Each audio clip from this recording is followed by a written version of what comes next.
This is Bob Wolf with Wade Hoyt welcoming you to the fourth World Series game of 1961. Brought to you by Chrysler Corporation, where engineering puts something extra into every car.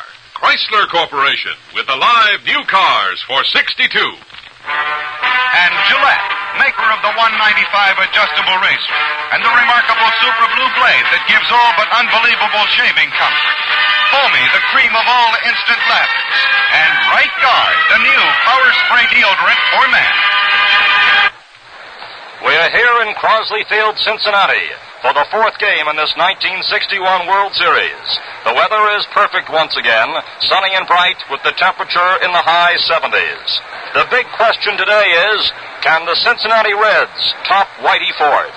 The Reds, playing on their home grounds, Crosley Field in Cincinnati, now trailed 2-1 to the New York Yankees. And this afternoon, they come up against the standout pitcher of this past season, Whitey Ford, who won 25 games this past season for New York, while losing but 4.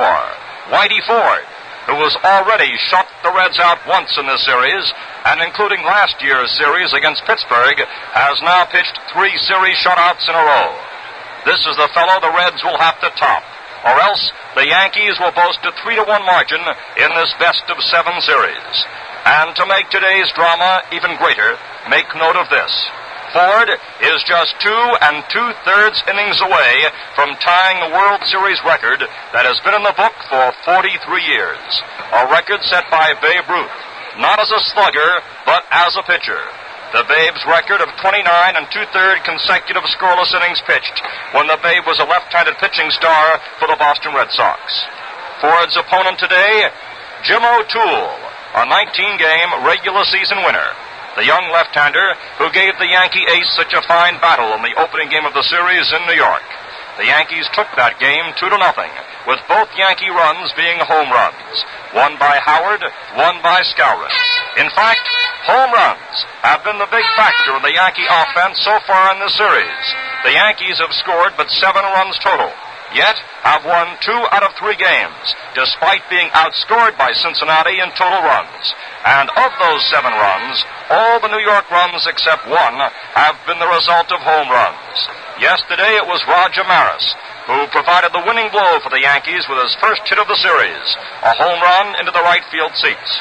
Earlier, New York pinch hitter Johnny Blanchard, with 4 pinch hit homers during the regular season, pinch hit his first World Series home run to tie the game for New York.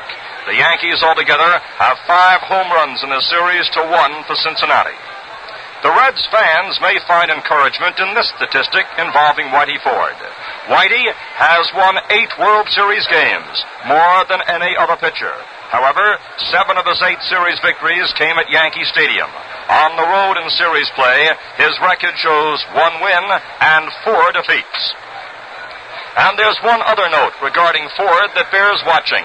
On the train ride that the Yankees made from New York to Cincinnati, Whitey came up with a stiff neck. Whitey poo-poos the idea that it will hinder his effectiveness on the mound. And he told me this morning that he felt fine once again. Mantle is feeling considerably better today and put on such an impressive power display in batting practice that he was applauded by the crowd. And on the Cincinnati side, catcher Darrell Johnson, who's been sidelined with a pulled side muscle, is swinging that bat all right again. And he is back in the lineup. And speaking of the lineups, let's take a look at them right now. For the New York Yankees, at second base, leading off, it's Bobby Richardson. Batting second and playing shortstop, Tony Kubek. Batting third, playing right field, Roger Maris. Batting fourth, playing center field, Mickey Mantle. The number 5 hitter doing the catching, Elston Howard. Batting sixth and playing left field, Yogi Berra. Batting 7th and playing first base, Bill Skowron. Batting 8th and playing third base, Cleet Boyer. And batting 9th and pitching, Whitey Ford. Now for the Cincinnati Reds, leading off and playing second base, Elio Chacon. Batting second and playing shortstop, Eddie Casco. Batting third and playing center field, Vada Pinson. Batting fourth and playing right field, Frank Robinson. Batting fifth and playing left field, Wally Post. Batting sixth, playing third base, Gene Freese. Hitting in the seventh spot, playing first base, Gordy Coleman. The catcher, batting eighth, Darrell Johnson. And the pitcher, batting ninth, Jim O'Toole. Mantle, by the way, is also shooting for a Ruth mark. The Babe hit 15 home runs during World Series play. Mantle now has 14. Chrysler has been asked to bring you the following public service message. Communism is waging a constant propaganda assault against the free world. For 11 years, the voice of Radio Free Europe has been America's answer. America's way of bringing the truth to the people behind the Iron Curtain. But Radio Free Europe needs contributions from you in order to continue. Send your truth dollars to Radio Free Europe Fund, Box 1962, Mount Vernon, New York. Support Radio Free Europe, the American people's counter voice to communism. And now the rival managers, Ralph Houck, Freddie Hutchinson, have come out along with the umpires. Augie Donatelli will be at the plate of the National League, Ed Runge of the American League at first, Jocko Conlon of the National League at second, Frank Umont of the American League at third, with Bob Stewart of the American League and Chad Crawford of the National League taking a close look at those foul lines. The dimensions of Crosley Field are worth repeating now as the umpires and the managers go over the starting lineups, because the dimensions may have a decided effect on the play. We saw a good example of that yesterday as pinch hitter Leo Cardenas hit a long drive high up against the scoreboard in left center. The 55-foot scoreboard towers well above the wall, and had the Cardenas drive been over more toward center, it would have been out of the park for a homer to tie the game instead of a two-base hit. It's 328 on the left field line, and starting about 25 feet from the wall, there's an incline rising gradually about 6 feet high. And this is referred to in Cincinnati as the terrace. The wall itself is cement, and it rises 18 feet high. And outfielders have to cope with the sun field, the embankment, and darting rebounds off the wall. And there's a high screen atop the wall. A ball hit into the screen is a home run. The large scoreboard is in left center, and any ball off it is in play. And now the national anthem, sung by Mary O'Brien and Selden Reed.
This 1961 World Series is being brought to you from Crosley Field in Cincinnati.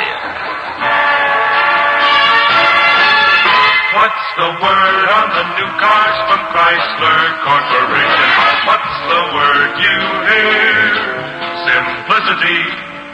And they're simply beautiful. Looks like it's gonna be a Chrysler year. Listen for the good word from Chrysler Corporation. During the next few innings, you're going to hear some good news about the live new cars for 62. And you're going to hear how you can win one absolutely free 180 new cars are being offered as prizes during October Open House. An open invitation to see the new cars with the excitement of simplicity. That's the word on October Open House. And the word for the cars? Simplicity. And they're simply beautiful. Looks like it's gonna be a Chrysler year. Stay tuned for all the details on the cars and October Open House. This is WGY, WGFM, Schenectady. There's also a slight embankment in center and right, as well as the embankment in left field. The first ball has just been thrown out from Commissioner Ford Frick's box by Bill McKechnie, who managed the 1939 and 1940 Red Pennant winners. And he appeared to have that fine arm still going as he whipped one out. So the opening ceremonies have just been about concluded now. Whitey Ford still continues his warm-up. O'Toole has concluded his. Incidentally, the pitches for tomorrow have been announced. Jay against Cherry. And the Reds are now taking the field. Today, by the way, is the birthday of Wally Moses, the Yankees' first base coach. He's 51. Frankie Crosetti, the third base coach, celebrated his same birthday, 51, on the first game of the series. Bud Daly, who pitched yesterday for New York, was 28. Well, speaking about birthdays, it's certainly a treat for me to bring you the mic one of the greats in baseball. Now going great as a broadcaster, the voice of the Cincinnati Reds, Wade Hoyt. 76 degrees. Thank you, Bob Wolf, and how do you do, everyone?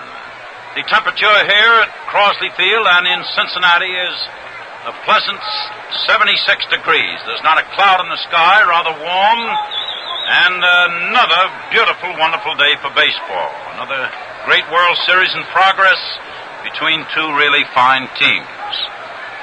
The first batter for the New York Yankees will be Bobby Richardson. Bobby Richardson, who is the leading batter in the series so far, with his batting average of .417, .417. He has 5 hits and 12 turns at the plate. He hit well last year. He has been hitting well this year in the World Series. And in the season of 1961, he led the American League in the number of hits made with 173.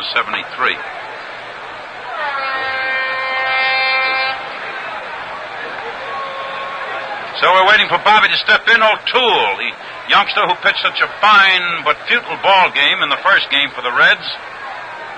Excuse me there was a statistical error there. Richardson did not lead the American League in hits. He was 5th in the most number of hits. He led the Yankees in the most number of hits made. But O'Toole is pitching for the Reds, who pitched a beautiful ball game only to lose to a master left-hander in that first game, Whitey Ford. Richardson up there now. He has no home runs or runs batted in this series, but he has the only stolen base so far in the series. Batting right-handed against O'Toole. Freeze, the third baseman's playing him in front of third. Casco has shifted over toward left field a bit at shortstop. Chacon, the second baseman, over toward second. The first pitch of the ball game is made for strike one. A called strike right in there. Coleman, the Cincinnati first baseman, is playing a normal first. Wally Post in left field is at the base of what they call the terrace here, which is the incline, which rises to a slope of about 7 feet. Another pitch now to Richardson. Richardson hit a foul ball down into the right field sector of the grandstand. No balls, 2 strikes. Veda Pinson, the center fielder, is playing in a dead line from the home plate, and Robinson is playing a rather shallow right field. The home plate umpires, Augie Donatelli of the National League, Ed Runge of the American League at first, Jocko Conlon of the National League at second, Frank Umont of the American League at third. O'Toole is pitching again. The young left-hander throws. There's a ball hit in the air out to the center fielder, and Pinson is waiting for it. Has it, and Richardson is up and out. 1 away for the Yankees in the first inning. This will bring up Tony Kubek, the very fine shortstop of the New York Yankees. In this series so far, he's been to the plate 11 times with 2 hits. He's batting .182. No homers, no runs batted in. He's a left-handed batter. During the season, he batted .278 with 8 homers and 46 runs batted in. He was second in 2 base hits with 38 during the season. Batting left-handed, takes the bat right on the end, stands in the center of the batter's box. The pitch to him is called a strike. That's a fastball in there on Kubek. A ball's and a strike.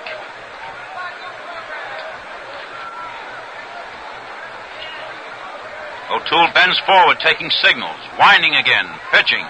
Strike 2. He got the next one over. No balls and 2 strikes. As I said during yesterday's game, they are putting a super highway about 50 feet beyond the center field wall. There are all sorts of construction equipment, of motor equipment over there, including trains, tractors, and everything, cranes, tractors, and everything else. And they're loaded with spectators. The pitch now to Kubek, a little off the plate outside. 1 ball, 2 strikes. So they have quite a complement of fans across the street up in a little hillock over there. 1 ball, 2 strikes on Tony now.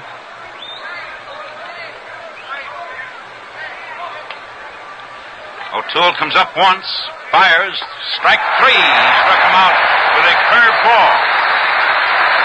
So this brings up Roger Maris, the great home run hitter of the New York Yankees, who hit 61 home runs to set a new league record new world's record for that matter. And I won't say a world's record, a major league record during the season.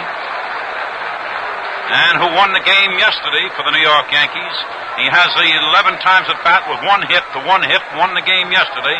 He has a batting average during the series of 0.91. He has 1 home run, 1 run batted in.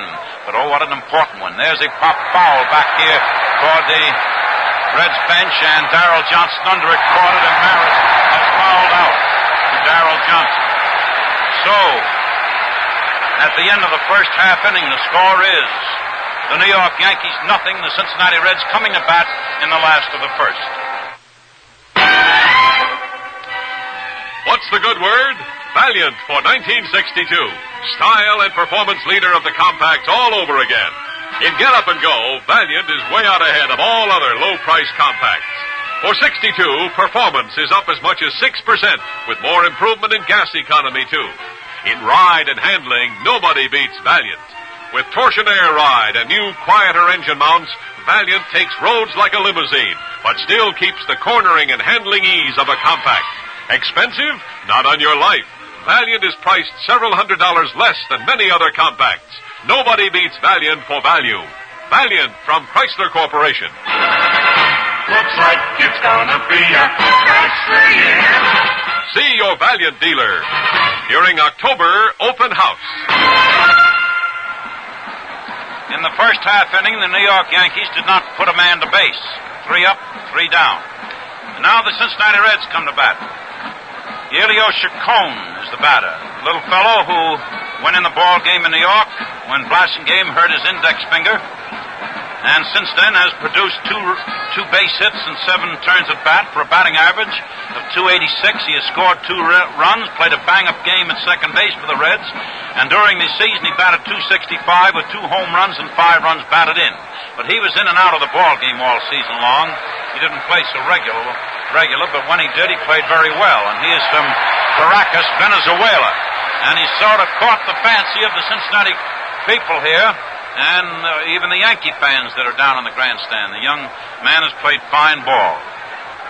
So he's batting right-handed against the master, Whitey Ford, out there, who has pitched 3 consecutive shutouts in World Series play. 2 last year against the Pirates, and 1 in the opening game of this series against the Reds. And he's 2 or 3 innings away from different records. 1 held by Mathewson and 1 held by Babe Ruth. As Whitey Ford now pitching to Chacon. That's a high pitch, ball 1. In this series, Ford, of course, has pitched 9 innings, allowing no runs and 2 hits. Eddie Casco and Wally Post were the only Cincinnati batters to find Ford for safe hits. Chacon took a hard cut and he missed. Strike 1. He went after that one with all his power. 1 ball, 1 strike, 1-1. 1-1, they play Chacon a little bit left field. They shift to the left on him with Boyer on a line from third base at third base. Another pitch to Chacon, a strike 2 over the outside edge. 1 ball, 2 strikes. Kubek, the shortstop, is playing a natural shortstop. I say normal. He's not shifted one way or the other. And neither is Richardson, the second baseman. And, however, Scour, the first baseman's off the bag quite some. Strike 2 and Chacon is called out on a fastball, which rather disappointed him, as he probably believed the pitch was inside. He reluctantly left the plate and called out on strikes. Eddie Casco is up now. Casco, in this series so far, has been to the plate 13 times with 4 hits, batting .308. He had one of the 2 hits off Whitey Ford in the opening game.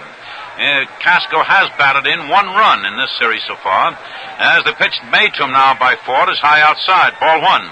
During the season, Casco batted .271 with 2 homers and 27 runs batted in. Batting right-handed, he spreads his feet considerably, stands a little to the rear of the plate. He's not a long swinger. The Yankees are playing him straight away. The pitch to Casco, he tried to jab a bunt, but he didn't make contact, and it's 1 ball, 1 strike, 1-1.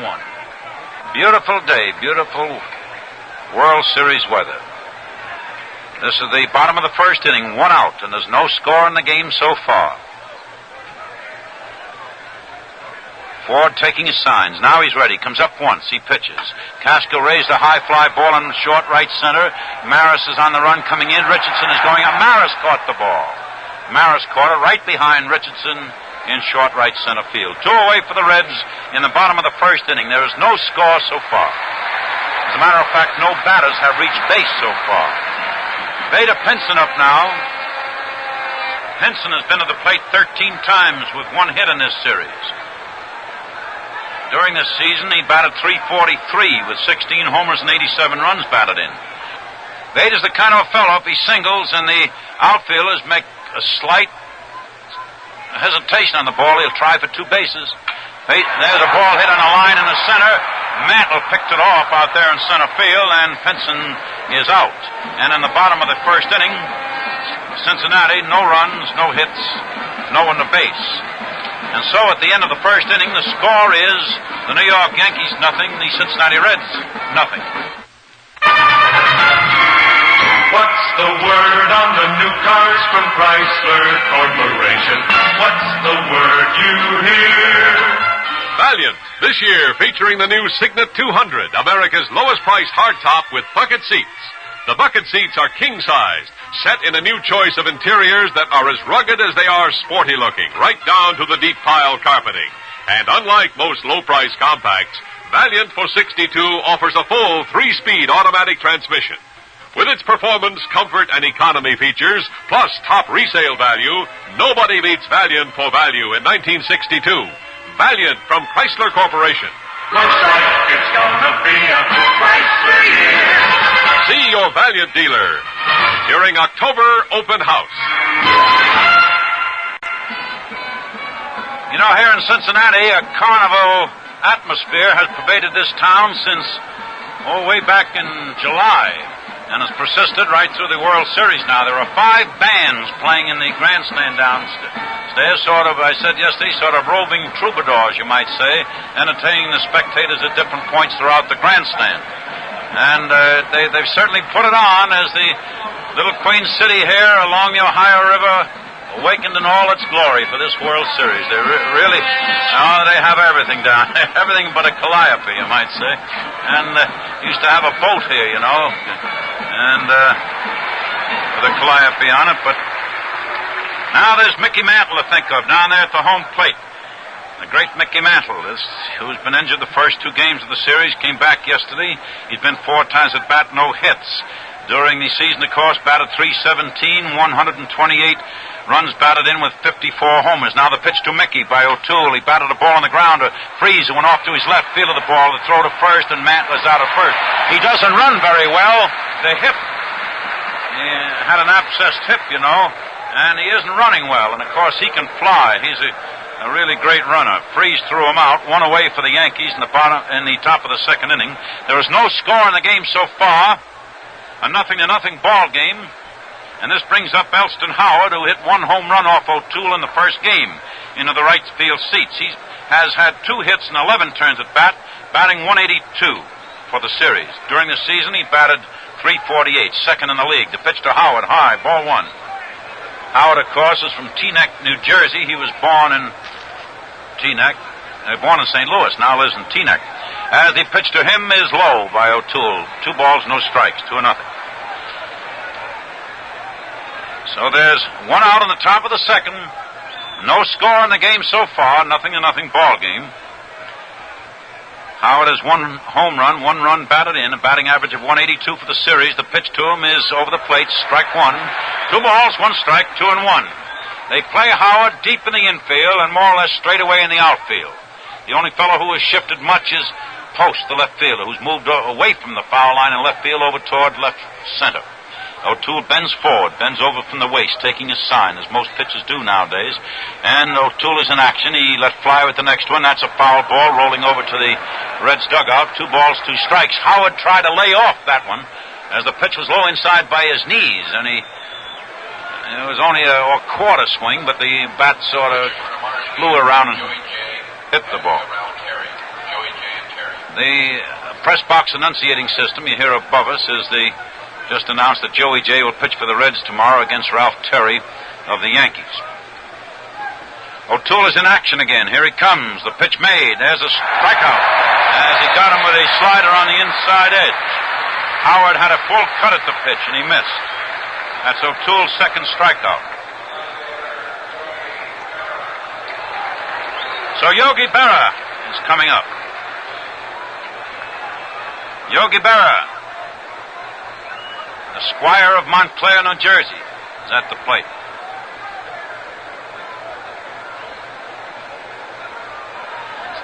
Yogi in this series is batting .333. He's been to the plate 9 times with 3 hits.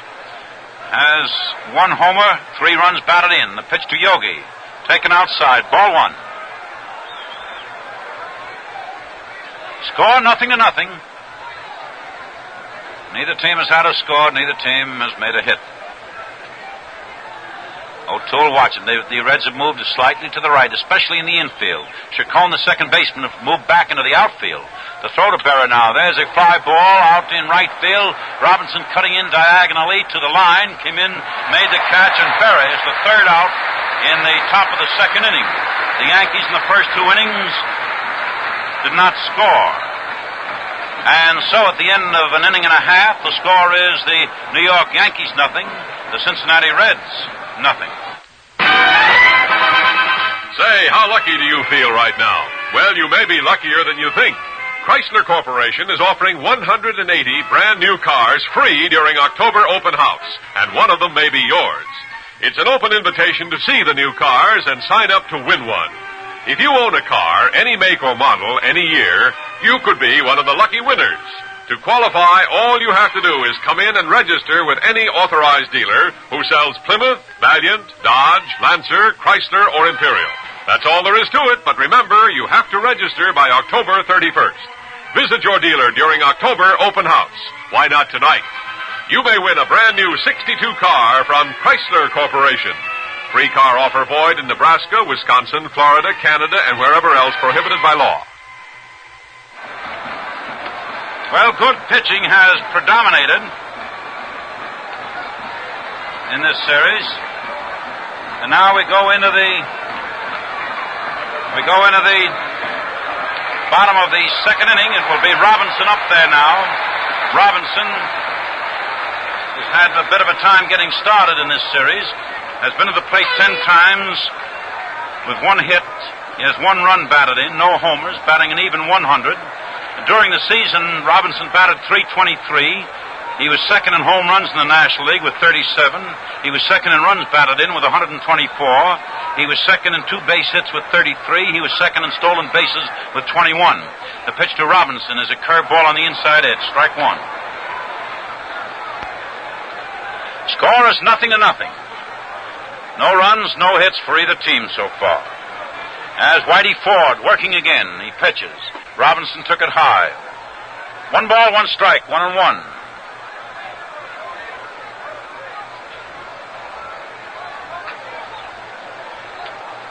1-1 on Robinson. They play him deep to the left.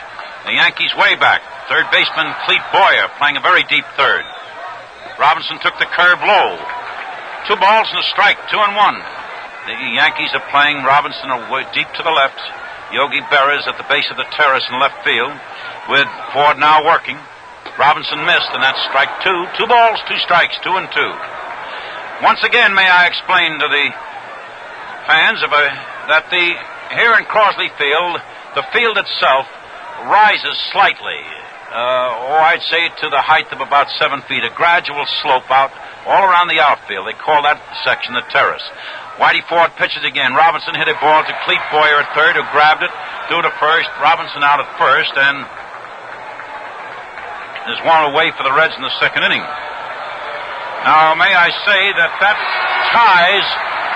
ties a record made by a National League pitcher, not an American League pitcher, a National League pitcher, Christy Mathewson, who in the combined years of 1905 and 1911 pitched 28 and a third innings of consecutive scoreless innings in total World Series play. But Babe Ruth holds the overall record of 29 and two-thirds. The batter is Wally Post. He pitched to Wally. Wally took a curve in there. Strike one call. Now, Wally's been to the plate 11 times this World Series with 3 hits. He's batting .273, no home runs, no runs batted in, and he has 1 2-base hit. In the season, he batted .294 with 20 homers, 57 runs batted in. Post took a high fastball. 1 ball, 1 strike, 1-1. So as they played Robinson, they so played Post. Deep in the infield, way back, Boyer way back. No score in the game so far. 0-0 for each team. Another throw to Post now. Post took a low curve, and that's 2 balls and a strike, 2-1. The right fielder, Roger Maris, gives Post pretty much of the right field line, as the expression goes. Behind Skowron, the first baseman, it's wide open territory down there as Maris is playing Post in right center. Mantle, the center fielder, shifted over a trifle to left center. So Whitey Ford sort of shrugs his shoulders out there, now goes to work. He pitches. Post grounded a foul down there, which Boyer, the third baseman, stopped outside the line. 2 balls and 2 strikes. Ford today is supposed to be pitching with a slight stiffness in his neck, and he complained about a little soreness in his neck. 2-2. Ford is taking a sign from Melston Howard. He's winding, pitching. There's a slow one hit in the air out there in left center, and Yogi Berra is shading his eyes. Has it. Post is the second out on the bottom of the second. And still there is no score. 0-0. And this will bring up Gene Freese. Freese has been hitless in the series so far. He's been to the plate 8 times with no hits. During the season, Freese batted .277 with 26 home runs and 87 runs batted in. Strangely, Freese at the plate and Coleman, who follows him, had exact totals in homers and runs batted in during the season. 26 homers apiece, 87 runs batted in apiece. The throw to Freese now. He drove one out in right field, and Maris is moving up the terrace, made the catch, and the Reds are out in the bottom of the second inning. In the second inning, the Cincinnati Reds, no one to base. And so, at the end of 2 innings, the score is the New York Yankees 0, the Cincinnati Reds 0. What's the word on the new cars from Chrysler Corporation? What's the word you hear? Plymouth. That's the word today. Plymouth. The beautiful difference in the low price field. It's full size, right size, and completely new for $62. Plymouth's forward flare design is simplicity itself. From the long tapered hood to the sloping rear deck. Inside, some of the richest fabrics and most beautiful appointments ever to grace a low-priced car. Look at Plymouth now, one of the live new cars from Chrysler Corporation. What's the word for Plymouth? Simplicity. And they're simply beautiful. Looks like it's gonna be a Chrysler year. See your Plymouth dealer during October open house. Bill Skowron will lead off in the third inning for the Yankees. Skowron is batting .111. He's been to the plate 9 times with 1 hit, and yet that 1 hit was that was a home run that he hit in the first game of the series. And that was off O'Toole. He's had 1 home run and 1 run batted in. We'll go into clubhouse game again to take notes regarding the various questions. Shortly afterwards, we'll send a report back over to So Bill Skowron is at the of Hillsdale on in Chicago. Batting right-handed. A 0-0 ball game going into the top of the third inning here in the fourth World Series game. This is Wade Hoyt along with Bob Wolf. The pitch to Skowron now by O'Toole is high inside. Ball one. And the Cincinnati Reds are playing Skowron as the left field hitter, more or less. Robinson hasn't shifted so much in right field as Skowron does hit to any field. As O'Toole working again, pitches, and that's strike one. So Skowron swung and missed. Freese is playing him a deep third. Casco fairly deep short. Chacon has moved over towards second. He's the second baseman. And, I'd say Coleman playing a normal first base. The left fielder Post is up on the terrace. The throw now to Skowron is a low pitch inside. That's 2 balls and a strike. And Pinson is playing a little left center up on the terrace in center field. The distance is to the fences once again. If you tuned in a little late, down the left field line, 328. Down the right field line, 366. In left center, 2 distances. Another pitch to Skowron. Skowron took it in there. That's strike 2. 2 balls, 2 strikes. To the left of the scoreboard in left center, it's 378 to the base of the fence. To the right of the scoreboard, 383. To the right of second base on the center field fence, where the right field bleacher fence joins the center field fence, 390 feet. And strangely, in right center, 360. The right center distance is less than the actual right field foul line, which is 366. 2 balls, 2 strikes. O'Toole pitches. There's a foul. That's up on the roof over there to the right.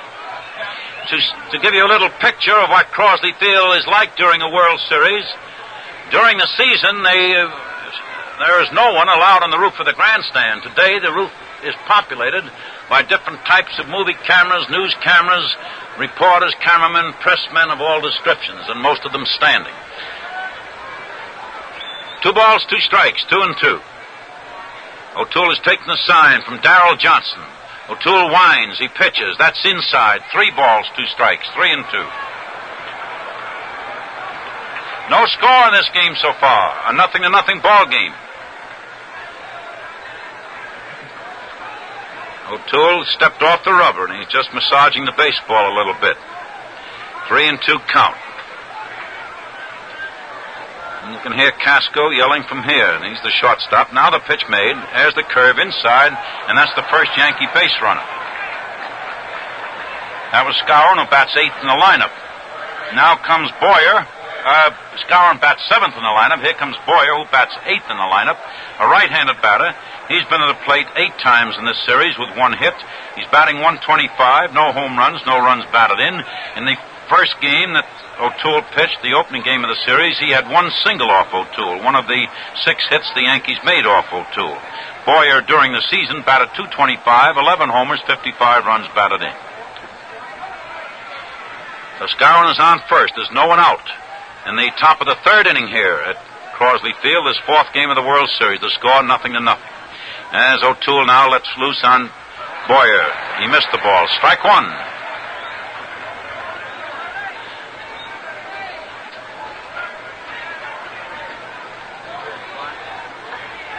No balls and a strike.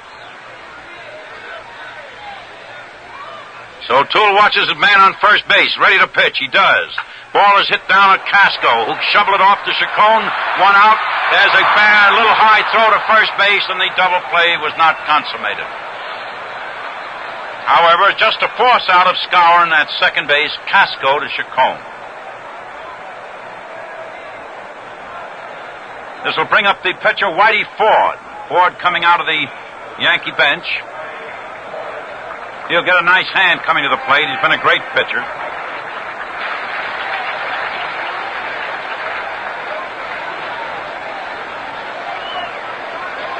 Whitey Ford batting left-handed against O'Toole now. Whitey, during the season, won 25 games. He lost 4. And, of course, in this series, has won 1 and lost none. As they ready to pitch to him, Freese suspects a bunt. He's charging in. The pitch is made. It's not good. It's low outside. Ball 1. So the Reds suspect that Ford is up there to sacrifice. And Coleman and Freese, the first baseman and third baseman, come charging in. Casco cuts over to cover at second, and Chacon is ready to cut over to first. The outfield is playing a very shallow outfield. Very, very, very shallow, as a matter of fact. As O'Toole ready to go now. Here it comes. The pitch made. Bounced down to Chacon, who snapped it to second. One out there at second base as Boyer was forced, but Chacon's throw to Casco was so low that Casco, running to the bag, had to make a backhanded low catch. And that, of course, then eliminated the possibility of a DP. However, there are 2 away for the Yankees. In the top of the third inning, the score still is 0-0. And New York, no runs, no hits. The Reds, no runs, no hits.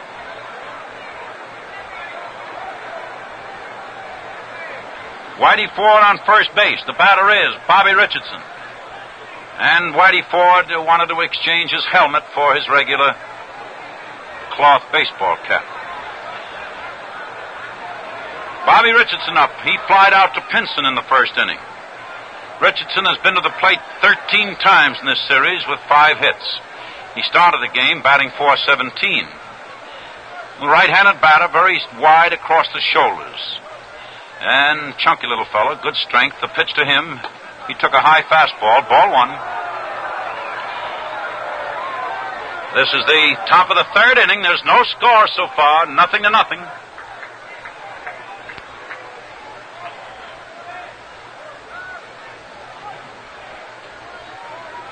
Coleman is playing off the first base bag a little bit behind Ford.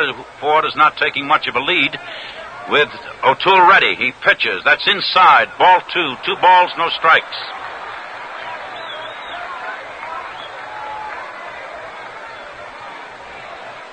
Two or nothing. No score so far in the game. A 0-0 game.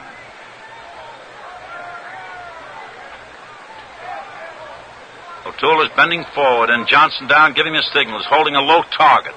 Holds a steady target right down low above the knees of the batter. O'Toole concentrates. He pitches. There's a line drive base hit. That's the first hit of the game. Post is going up the terrace. It got by him. He played it off the wall. He throws back to second base, and it's a double for Richardson. The first hit of the ball game went to the Yankees, and there was a 2-base hit, putting Whitey Ford on third, Richardson himself on second. The score is still 0-0. Bringing up Tony Kubek. Kubek struck out in the first inning. So the Yankees have men in an advantageous position at second and third with 2 away in the third inning. As O'Toole now will take a windup. Here he comes. The pitch made. There's a ball hit in the air out in center, and Pinson is going into left center. It's a high one. Pinson under it, has it, and Kubek is out, and the Yankees are out in the third inning. In the third inning, the New York Yankees, no runs, 1 hit, 2 men left on, and so at the end of 2.5 innings, the score is the New York Yankees 0, the Cincinnati Reds 0. If you haven't seen Plymouth for 62, you're in for quite a surprise. It's completely new for 62, and it's full size, right size. Acceleration is up as much as 11%, but gas consumption is down because the engine doesn't drag around excess weight. Easier maintenance, too. Plymouth goes 32,000 miles between grease jobs, goes twice as far between oil changes as it did last year, can go years without waxing. And Plymouth's new brakes are self-adjusting. Look at Plymouth now, the beautiful difference in the low-price field. One of Chrysler Corporation's live new cars for 62. And they're simply beautiful. Looks like it's gonna be a Chrysler year. See your Plymouth dealer during October open house. This is WGY, WGFM Schenectady. But they give you a floor show. Down in the aisles down there, a couple of ladies were giving a little, I don't know who the choreographer is for the Cincinnati Reds. They were giving a little Charleston down there. I think the choreographer, well, I don't know just who. I think his name is Bonnie Rapp. I'm not sure, but he has 5 bands going here today, all Cincinnati bands, and they really put it on here in Cincinnati. There's no doubt about that. All right, Gordy Coleman up there now. Coleman, batting left-handed, has been to the plate 12 times with 4 hits. He's batting .333. He's the leading Cincinnati batter in the series so far. That is among the regulars. And During the season, he batted .287 with 26 homers, 87 runs batted in. In the series so far, he has 1 home run and 4 runs batted in.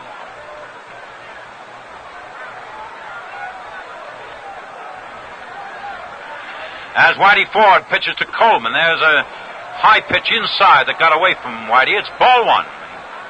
1 ball, no strikes. Coleman at the plate.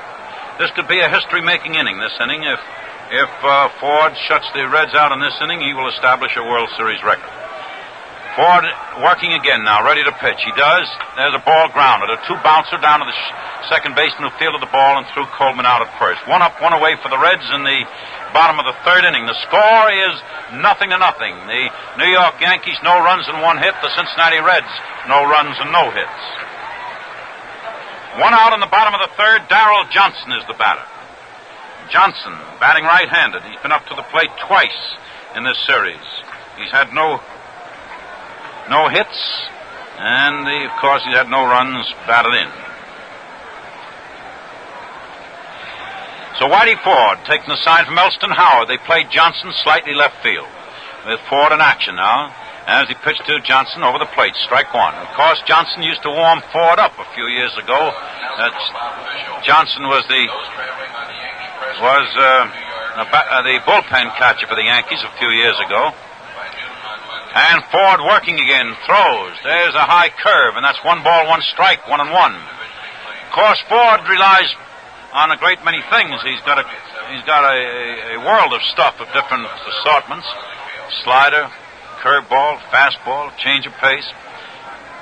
He pitched to Johnson now. He laid out in left field, and he dropped it in there for a single.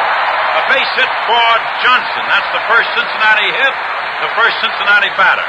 And that came with 1 out in the bottom of the 3rd. First Cincinnati batter to reach base. That came with 1 out in the bottom of the 3rd inning. O'Toole will come up now. And once again, the bugler here, as the Duke plays charge.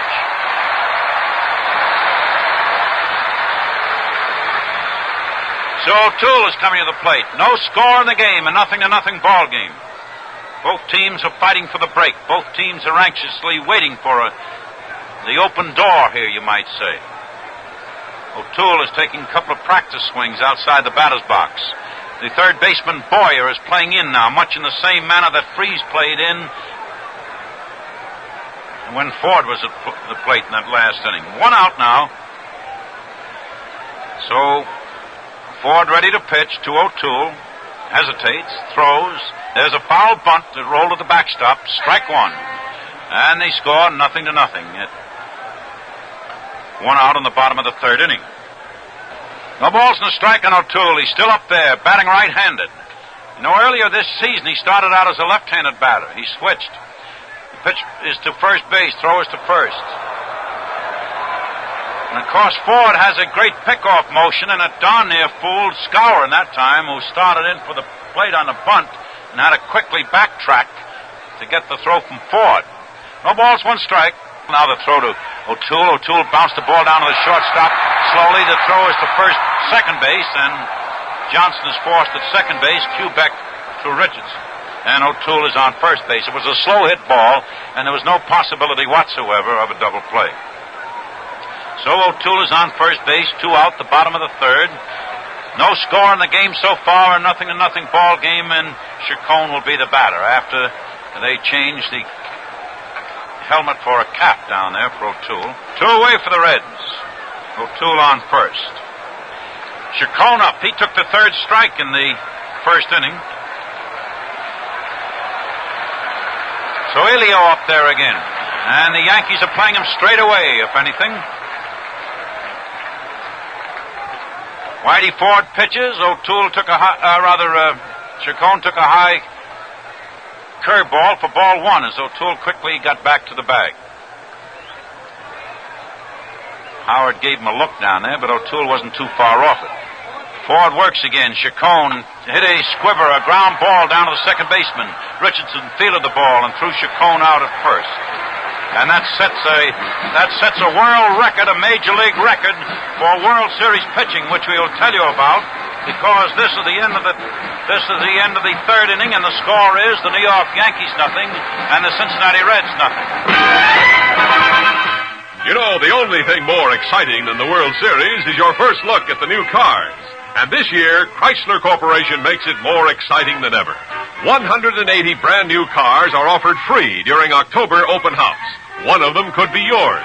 30 Imperials, 30 Chryslers, 30 Dodge Darts, 30 Lancers, 30 Plymouths, and 30 Valiants. If you own a car, any make or model, any year, all you have to do to qualify is stop in and register with any authorized Plymouth, Valiant, Dodge, Lancer, Chrysler, or Imperial dealer. But this is important. You must register during October open house, and that ends October 31st. Why not see your dealer tonight? Free car offer void in Nebraska, Wisconsin, Florida, Canada, and wherever else prohibited by law. The big news right now is that Whitey Ford of the New York Yankees has set a World Series pitching record by pitching 30 consecutive scoreless innings over 2 seasons of World Series play. He broke Babe Ruth's record, as Babe Ruth had pitched 29 2/3 innings of consecutive scoreless baseball in 1916 and again in 1918. And the umpires were that considerate that when the record was broken, Augie Donatelli made the presentation or asked O'Toole about it, and asked O'Toole, and O'Toole said, yes, change the ball. And Donatelli threw the ball to Frankie Crosetti, the third base coach, and Frankie Crosetti will present the ball to Whitey Ford. And that is a World Series record, because back in 1916, Babe Ruth pitched 13 scoreless innings against Brooklyn. And then in the 1918 series, he pitched 16 scoreless innings, 16 and 2/3 scoreless innings, I believe, against the Chicago Cubs, for a total of 29 and 2/3 consecutive scoreless innings in World Series play. Now, Ford made his against Pittsburgh last year and the Reds this year. The batter now, we have Roger Maris batting against O'Toole. The pitch is high inside, ball 1. And the score as we go into the 4th inning is 0-0. Both teams, no runs, 1 hit. Roger Maris up there now. He fouled out, to the catcher back there in the 1st inning. O'Toole looks him over, starts his action, coming in with his pitch. Maris took it low outside. That's 2 balls and no strikes, 2-0. Well, Babe Ruth suffered at the hands of all these fellows this year, didn't he? I mean, when you get right down to it, and you might say the heritage, if you want to put it that way, of the Yankees, I guess. As Ruth was a Yankee himself, and now he's had 2 Yankees break 2 of his records. The pitch to Maris, he hit a foul right up here close to the press box, right under the broadcasting booth. 2 balls and a strike. Of course, Ruth set his records as a pitcher when he was with the Boston Red Sox. He set his home run records when he was with the New York Yankees. So actually, his pitching record was not as a Yankee, but the Yankees have broken them. Well, as Ford Frick says, the 154 game record was not broken. Maris took a high one. That's ball 3. It's more to the point that Maris established a new record for 162 games with his 61 home runs, and the commissioner says that he did not break Ruth's 154 game schedule mark of 60 home runs. And regardless of that, it was a great feat. Great feat. 3 balls and a strike on Maris, as O'Toole now has taken a sign from Darrell Johnson. He winds. He pitches. Over everything, and that hit the backstop. They sort of it's ball 4, but had a man been on, it would have been a wild pitch. But no one was on base, and it's just ball 4. It bounced off the backstop and bounced back to Johnson, who chased it. So Maris has had a base on balls, and this brings up Mickey Mantle now, the other half of the M&M twins. Mickey Mantle. Gene Freese threw him out in the 2nd inning. So it's Maris on first base, no one out, the top of the 4th inning here in the 4th World Series game. Today's game at Crosley Field in Cincinnati, where the teams are battling on a 0-0 basis once again. So O'Toole is looking Mantle over now. And Johnson giving the sign. Maris is edging off first base as O'Toole is watching him. He pitches. That's outside high. Ball 1 ball, no strikes, 1-0. Every so often, O'Toole, who is a mighty fine young pitcher, every so often he tries to put a little extra on the pitch, especially against the real top fellows, and he gets a little wild. He did it in the first game, as a matter of fact, in the first inning, and Freddie Hutchinson quickly vacated the bench to run out and calm him down a little. Right, O'Toole hesitates now. They're playing straight away on Mantle. As the pitch to Mantle is too high, and that's ball 2. 2-0. Chacon is the lone fielder, you might say, who has switched position much, as he is playing over towards second, and that is, of course, to expedite a double play if it's possible. The score is 0-0. New York, no runs, 1 hit. The Reds, no runs, 1 hit. And there's no one out on the top of the 4th inning. Maris is on first base. 2 balls, no strikes on Mickey Mantle, batting right-handed. O'Toole pitches. There's a line drive for a base hit in the left center. And Post went over there quickly. Well, he didn't immediately field the ball. He returned it to second base. Mantle held at first, and Maris came to third. So there's a line drive base hit for Mickey Mantle in the left center field. And they're going to take Mantle out of the ball game, as evidently his side is bothering him. And Hector Lopez is supplanting Mantle on first base. He's substituting for Mantle. Maris on third. And now it's Hector Lopez running for Mantle, as evidently Mantle doesn't run well. And he hit the ball on the ground on that particular play. He would have been a cinch out double. It could have been a cinch double play because he wasn't running well at all. So it is now Hector Lopez on first. No one out on the top of the 4th inning. The Yankees with runners at first and third. The batter is Elston Howard, batting right-handed. As O'Toole pitches to Howard, that's strike 1 call. Howard struck out in the 2nd inning, swinging. The score is 0-0.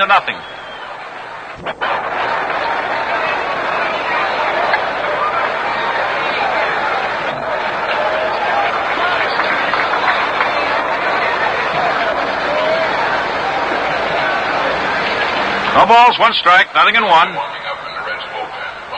As the throw made to the plate, Howard hit the ball on the ground down to Casco. 1 out at second. The run scores. 2 away. As there was a double play, but Maris scored from third base on the DP. Howard hit into a DP, and he does not receive credit for a run batted in.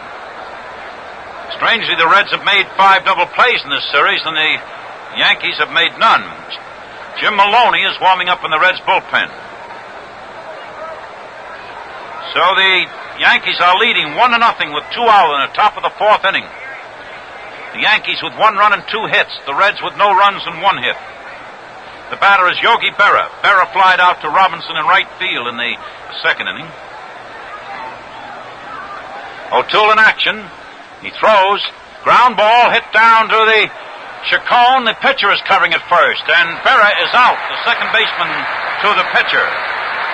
And in the 4th inning, the Yankees grabbed the lead with 1 run, 1 hit, no one left on. The Yankees have 1 run, 2 hits, 2 men left on to show for 4 turns at bat.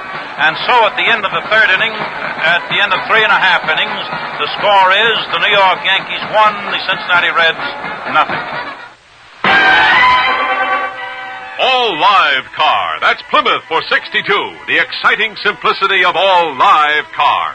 Put your foot down. Your Plymouth moves out eagerly, surges up to cruising speed as much as 11% faster.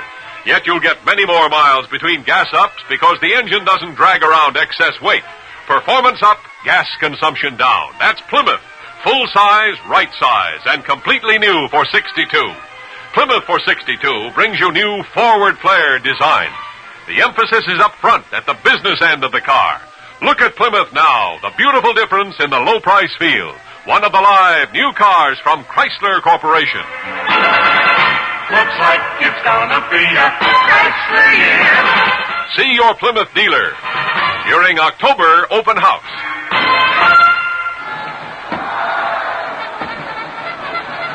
Well, we have a new defensive lineup now for the New York Yankees, as Roger Maris has moved over to play center field. Maris in center, and Hector Lopez has gone to right field. So the outfield will be Berra in left field, Maris in center, Lopez in right. The infield, Boyer at third, Quebec at short, Richardson second, Skowron at first, Ford pitching, and Howard catching. The batter now is Eddie Casco.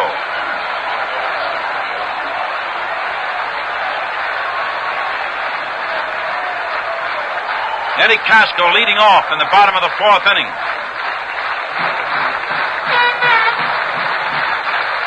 The pitch to Eddie is high, ball one. The first time up, Casco flied out to the right fielder, Maris. We're going into the bottom half of the fourth inning here at Crosley Field with the Yankees leading 1-0 in this fourth game of the World Series. The pitch is there, and that's strike one. 1 ball, 1 strike, 1-1. 1-1 on Casco.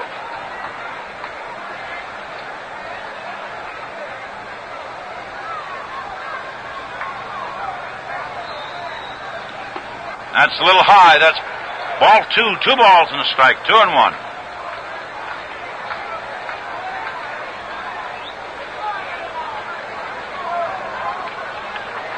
On Casco. Whitey Ford taking the sign. Here he's winding, pitching. Casco took a cut. He missed, and that's strike 2. 2 balls, 2 strikes. 2-2. That was sort of a slider that broke in on his hands up inside, and Casco tried to chop it in the left field, but he missed the ball. 2-2.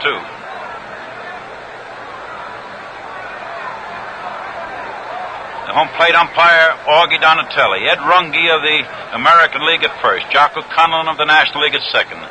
Casco hit a foul. That's drifting into the grandstand over there to the right. That's 2 balls, 2 strikes. The third base umpire is Frank Umont of the American League. Shag Crawford of the National League down on the left field line. And Bob Stewart of the American League down on the right field line. Whitey Ford is looking out towards center field, being rather nonchalant, cool, and cautious. 2 balls, 2 strikes. Casco batting.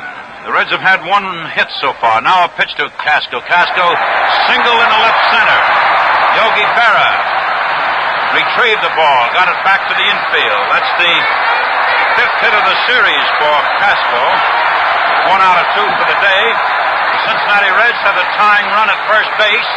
The Yankees are leading 1-0 with no one out in the bottom of the fourth inning. Vada Pinson up. He lined out to Mickey Mantle in the first inning out in center field. Vada Pinson batting left-handed. As Whitey Ford hesitates, pitches to Pinson. Pinson hit a fly ball out in left field. Yogi Berra going over to the line. Held on to the ball, and there comes Casco coming back to first base as Yogi made a staggering catch going into the left field line down there. It was a fair ball all the way. But Yogi just managed to get to the ball, and Pinson is out. Casco is back on first. Momentarily there, it looked as if it might fall in and that Casco might come around to third. But Yogi made the stab, and Robinson up now. The Yankees are leading 1-0 with 1 out in the bottom of the fourth inning.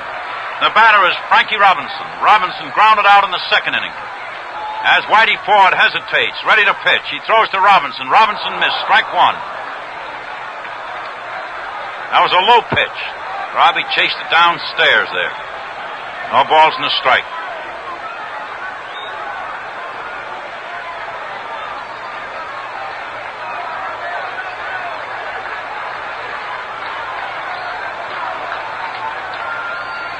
Whitey Ford throws. It hit Robinson on the foot, and he's taking first base.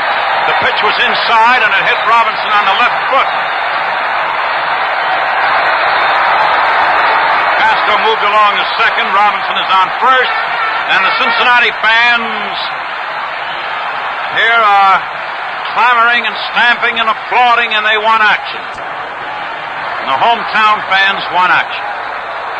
Wally Post up there now. Wally Post flied out to Berra back in the second inning. The score is the New York Yankees 1 and the Cincinnati Reds 0. 1 man out in the bottom of the fourth inning.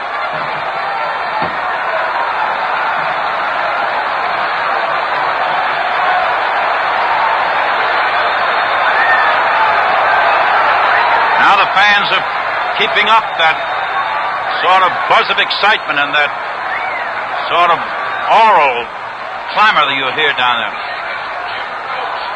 All right, Whitey Ford hesitating. The pitch in there now to post is outside high. Ball one. Jim Coates. Coates. Jim Coates, a right-hander, is warming up in the bullpen for the New York Yankees. Coates from Village, Virginia. Tall right-hander. Wally Post up. Throw now to Post. He grounded a ball down to the shortstop. One out at second, the throw to first, the double play. As Post hit into a DP. That's the first Yankee double play of the World Series. It went from the shortstop to the second baseman to the first baseman. And in the fourth inning, the Cincinnati Reds, no runs, one hit, and one man left on base. And so at the end of the fourth inning, the score is the New York Yankees 1, the Cincinnati Reds nothing. Don't miss your chance to win a brand new 62 Chrysler Corporation car. Stop in at your dealers now and sign up to win one during October open house. Plymouths, Valiants, Dodge Darts, Lancers, Chryslers, Imperials. 180 brand new cars are offered free, and one of them may be yours. If you own a car, any make or model, any year, all you have to do to qualify is come in, see the complete rules, and register with any authorized dealer who sells Plymouth, Valiant, Dodge, Lancer, Chrysler, or Imperial. That's all there is to it, and you may win one of 180 beautiful 1962 Chrysler Corporation cars. But be sure to register at your dealers by October 31st. You can't win unless you do. Free car offer void in Nebraska, Wisconsin, Florida, Canada, and wherever else prohibited by law. Looks like it's gonna be a Chrysler year.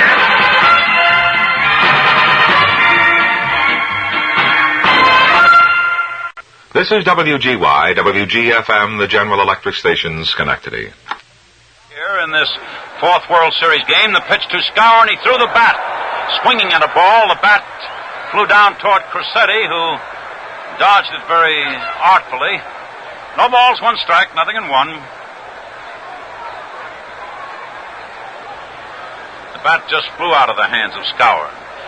With one strike on Scour and in the top of the fifth inning, the New York Yankees have 1 run and 2 hits. The Cincinnati Reds, no runs and 2 hits.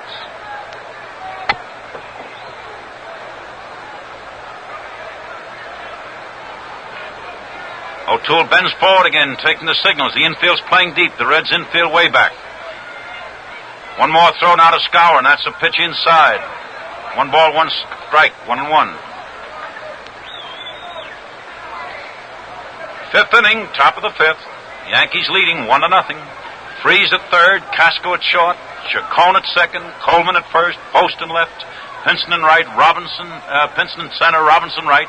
Skowron took it low, and that bounced off the catcher's glove. 2 balls and a strike, 2-1. Summer camp, the PA informed us that Richardson had a slight cut on the left foot on the outer part near the ankle, but Robinson slid into him in there. O'Toole pitching and Darrell Johnson catching. Bobby Richardson, the Yankee second baseman, sustained a slight cut on the outer edge of his foot from Robinson sliding in the second. Skowron half swung, and it's called strike 2 as he described sort of a knock with his bat there, and he didn't like the call. He didn't think he swung, but Augie Donatelli quickly assured him that he did. So it's 2 balls, 2 strikes, 2-2. He tried to hold back on the swing, and he wasn't successful. 2-2 on Skowron.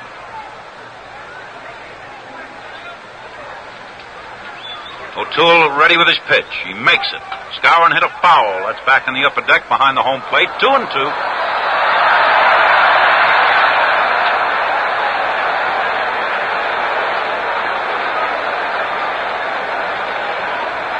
Two and two on Bill. There's no score in this inning yet. This is the first man up. The Yankees leading the Reds 1-0. First man up in the fifth. O'Toole now drawing a bead on the glove of Johnson. He pitches. Just got it outside. Just off the plate. 2 balls, 2 strikes. 2-2. 3 balls, 2 strikes. 3-2. So the Reds infield is backing up a pace or 2.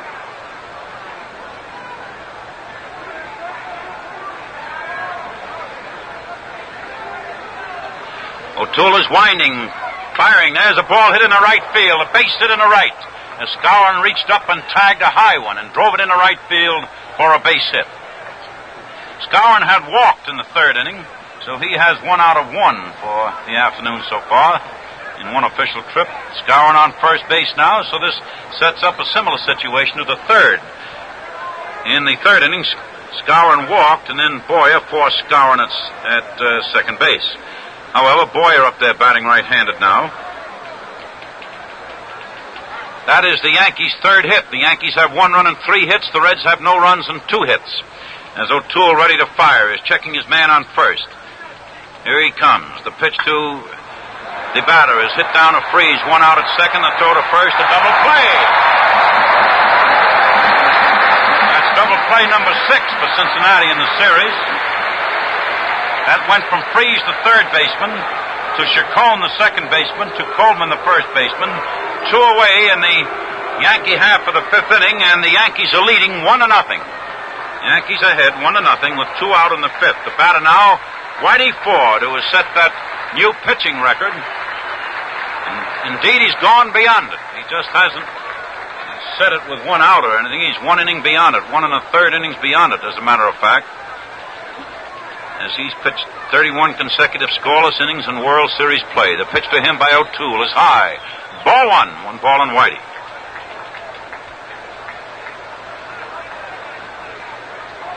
One 0. Freeze is in on him a bit. The left fielder Post is playing shallow. Pinson, the center fielder, playing shallow. The right side of the infield playing deep. Another pitch to Whitey. Strike 1. 1 ball, 1 strike, 1-1. O'Toole, when he winds, he just comes up once. He kicks that right leg fairly high, about waist high, and does a sort of a little pivot to the left, just before he pitches. Here he comes. That's inside. That's 2 balls and a strike, 2-1 on Ford. Up at the plate. 2 out. In the top of the 5th inning in the 4th World Series game, the Yankees are leading in this game 1-0.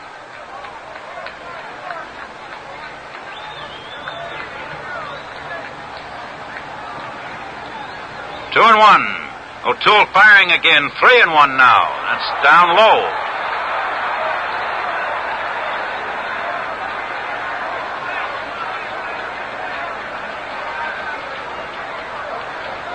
So the pitcher, Ford, has the Cincinnati pitcher in a hole. 3-1.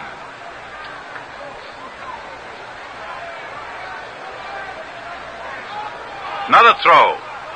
Ball 4 as the pitch was a little off the plate, and down goes Ford with a base on balls. That's the third base on balls given up by O'Toole. Ford on first base, 2 out in the top of the 5th inning. The Yankees are leading 1-0. The Yankees have 1 run and 3 hits. The Cincinnati Reds, no runs and 2 hits. Of the 3 bases on balls that O'Toole has given up, one of them scored. The 4th inning started with a base on balls to Roger Maris. Then Mantle promptly hit a line drive in the left center. Maris came around to third base where he scored while a double play was being made on a ball hit by Elston Howard. This is Bobby Richardson up there now, batting right-handed. As the pitch to Richardson is taken low. Ball 1. 1 ball, no strikes. 1-0. Richardson from Sumter, North Carolina. South Carolina. We got Sumter in the wrong state, didn't we?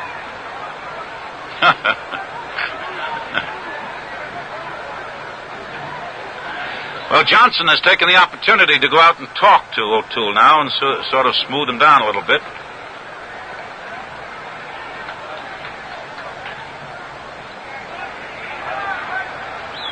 One ball, no strikes, 1-0 on Richardson. He doubled in the third inning. He flied out to center in the first, and then he doubled in the third. O'Toole hesitating, checking Ford on first base. He pitches. Ball is hit in the ground for a base hit in the center. Ford is just loping in the second. He's not running very hard. That's a base hit in the center. This will bring up Tony Kubek with 2 out on the 5th and runners at first and second. That's another hit for Richardson. That's the 7th World Series hit.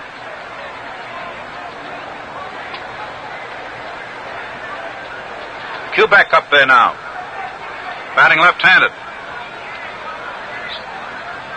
So O'Toole hesitates. He pitches. Foul ball as Kubek rolled it to the backstop. No balls, 1 strike, nothing in 1.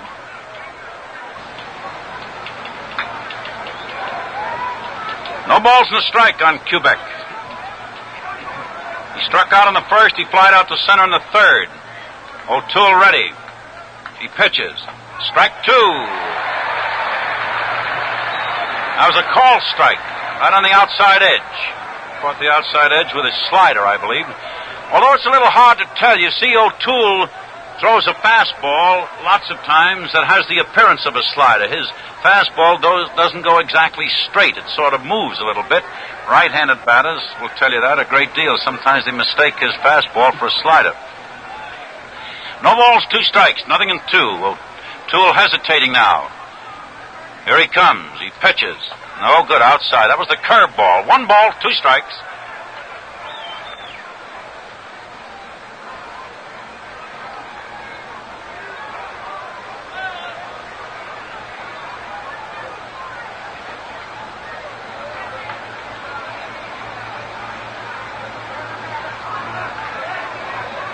One ball and 2 strikes on Kubek. O'Toole taking a little time now, bracing himself against the pitcher's rubber. Checks his runners. He pitches. There's a ball hit out in right center, and it's in there for a base hit. The throw is in toward home plate. A run is scoring as Kubek. There's a throw to second base as Kubek went to second. Continued on to second. A sort of a fly ball base hit into right center field. And Ford has scored from second base, and that puts the Yankees out in front 2-0. Kubek went to second on the throw by Pinson to the home plate. The 2 strikes on Kubek when he singled. And now the Yankees are leading 2-0. Ford scored. Richardson came around to third base. And Kubek went to second on the throw-in. So the Yankees have runners at second and third with 2 men out in the top of the 5th inning, and the Yankees are leading 2-0, and Roger Maris is the batter. Batting left-handed. He fouled out in the first, and he walked in the 4th. As O'Toole fires, the strike 1 called. Jim Maloney warming up in the bullpen.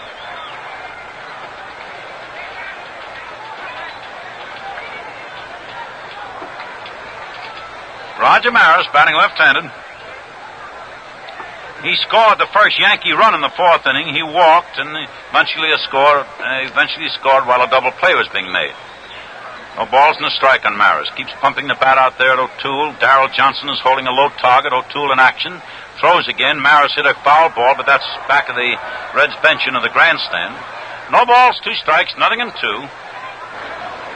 The New York Yankees have 2 runs and 5 hits and no errors. The Cincinnati Reds, no runs, 2 hits and no errors. And there are 2 men out on the top of the 5th. The Yankees have runners at second and third. No balls, 2 strikes on Maris.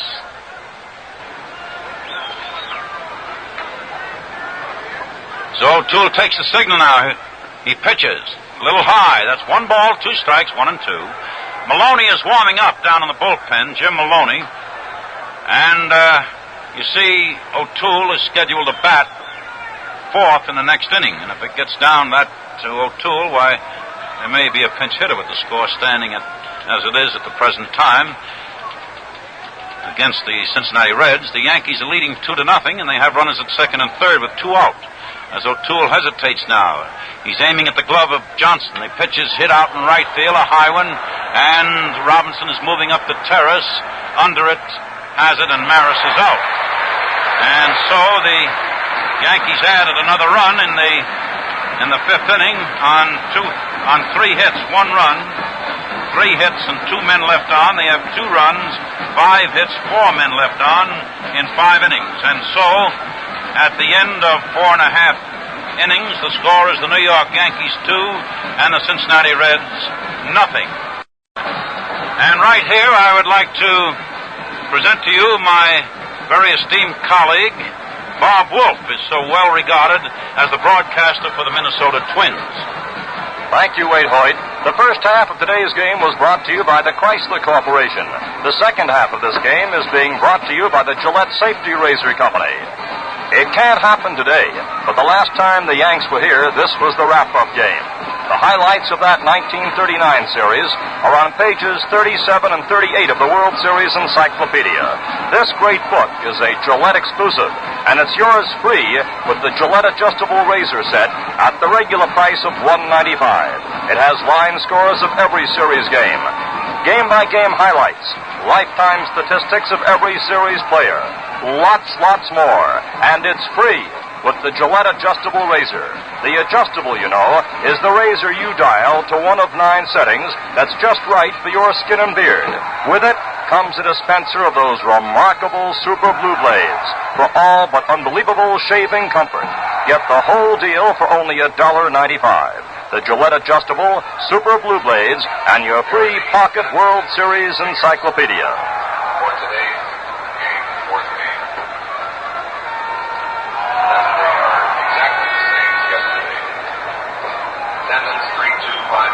The attendance has just been announced. It's exactly the same as yesterday.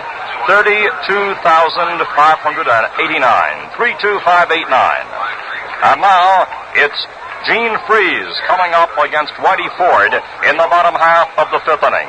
Freese has been up once. He's flied out to right field.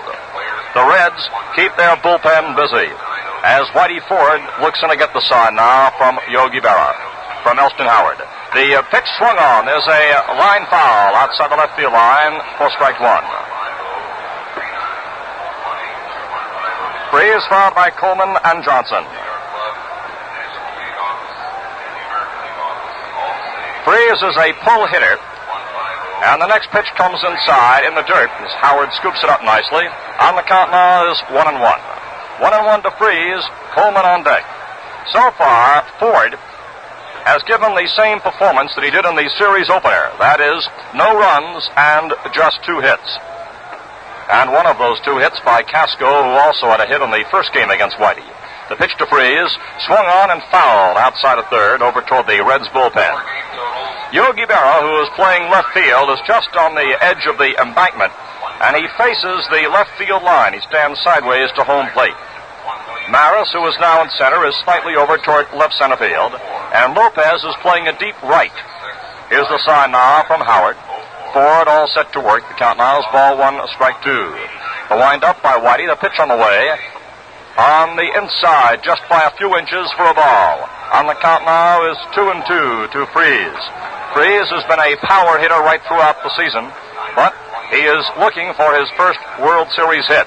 And Red fans know that Freese and some of the others will have to start producing against these Yankees. And there's a line shot. Just foul by inches outside the left field line. Boy, that one was tagged by Freese. A curving drive which was inches outside the line. Chad Crawford, regarding that line, the National League umpire, waved that it was outside the line, but not by far. As Freese steps back in with the count 2-2. How long can the Reds' vaunted power hitters be throttled? That's the big question. Can Ford do it again? At the halfway point, the Yankees lead 2-0. The pitch, inside and low, and the count now is 3-2. Actually, Whitey Ford by himself hold the key to this entire series. Ford with just superlative pitching, demonstrated by the series records that he has already broken, has been the master. Can he be solved? This is the problem that the Reds have to combat. Up to this point, they have not been able to do so. Here's Freese now at the count 3-2. Whitey winds. The pitch on the way. Swung on. It's a long drive going foul again. And this one into the netting about 20 feet outside the foul pole. As Freese, a pronounced pull hitter, is taking dead aim on that left field line. But the last couple have now been pulled foul. And the crowd here has come to life in Cincinnati as Freese leads off the bottom half of the 5th inning against the Yankee pitching master. Ford looks in to get the sign from Elston Howard, the versatile catcher of New York. The windup by Whitey. The pitch on the way. Foul back against the screen this time. And the count continues at 3-2 to Gene Freese. The Reds, 2 hits so far against Ford have been singles by Darrell Johnson. returned to the lineup after being out with a pulled muscle, on by Eddie Casco, who was setting a pretty torrid pace himself in the offensive department and defensively in this World Series play. 3-2 pitch coming up now. The sign from Howard. Ford takes a little more time. Freeze has been swinging a hot bat. Here comes the pitch, and it is swung on. There's another long foul. And this one is way out there and left into the screen. Oh, more than 70 feet or so outside the foul pole. As Gene Freeze is putting on quite a batting demonstration, but they're being fouled off.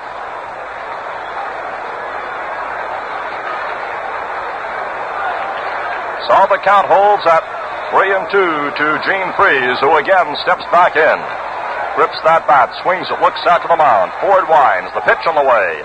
Swung on, and this time it's going out to short right.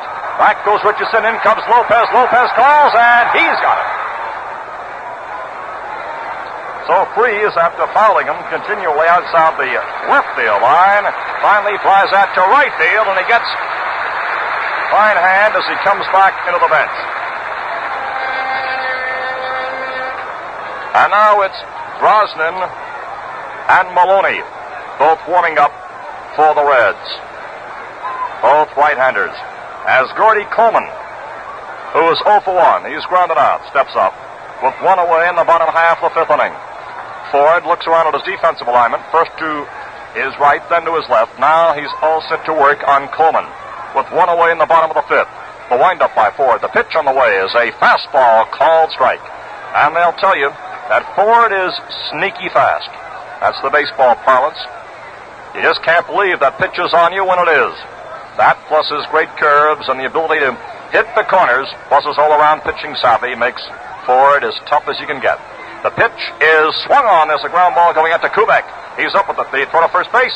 Ball the out, and Coleman is out number 2. 2 away in the bottom half of the fifth inning. The batter coming up now is Darrell Johnson, who solved a Ford pitch in the third inning for the first Cincinnati hit, a single to left. 2 down, there is nobody on for the Reds as Darrell Johnson steps in. Started out this year as a coach elsewhere, finally came back to the active playing ranks and has done a fine job for the Reds. First pitch is low and inside. Count now is ball 1 to Darrell Johnson. 2 down, bottom of the fifth inning. Another fine pitching duel this afternoon, the same as we witnessed in the opening game of the series between Ford and O'Toole. Yanks lead by a 2-0 score. The pitch coming up to Johnson is a curve over for a called strike, and Johnson sent a lean toward that one, then held back as the ball broke over the outside corner. Augie Donatelli calling the balls and strikes. Count is 1-1 to Darrell Johnson. Slender right-handed batter. Ford gets the side from Howard. The southpaw starts the windup. Here's the pitch on the way, and it's swung on, and there's a base hit to straightaway center field. Fielded by Maris. Johnson drove one right back through the middle by Ford out over second base. He's on with a base hit to center. So there is a man on first base with 2 away. And Dick Gurnett is coming up off the bench as a pinch hitter for Jim O'Toole.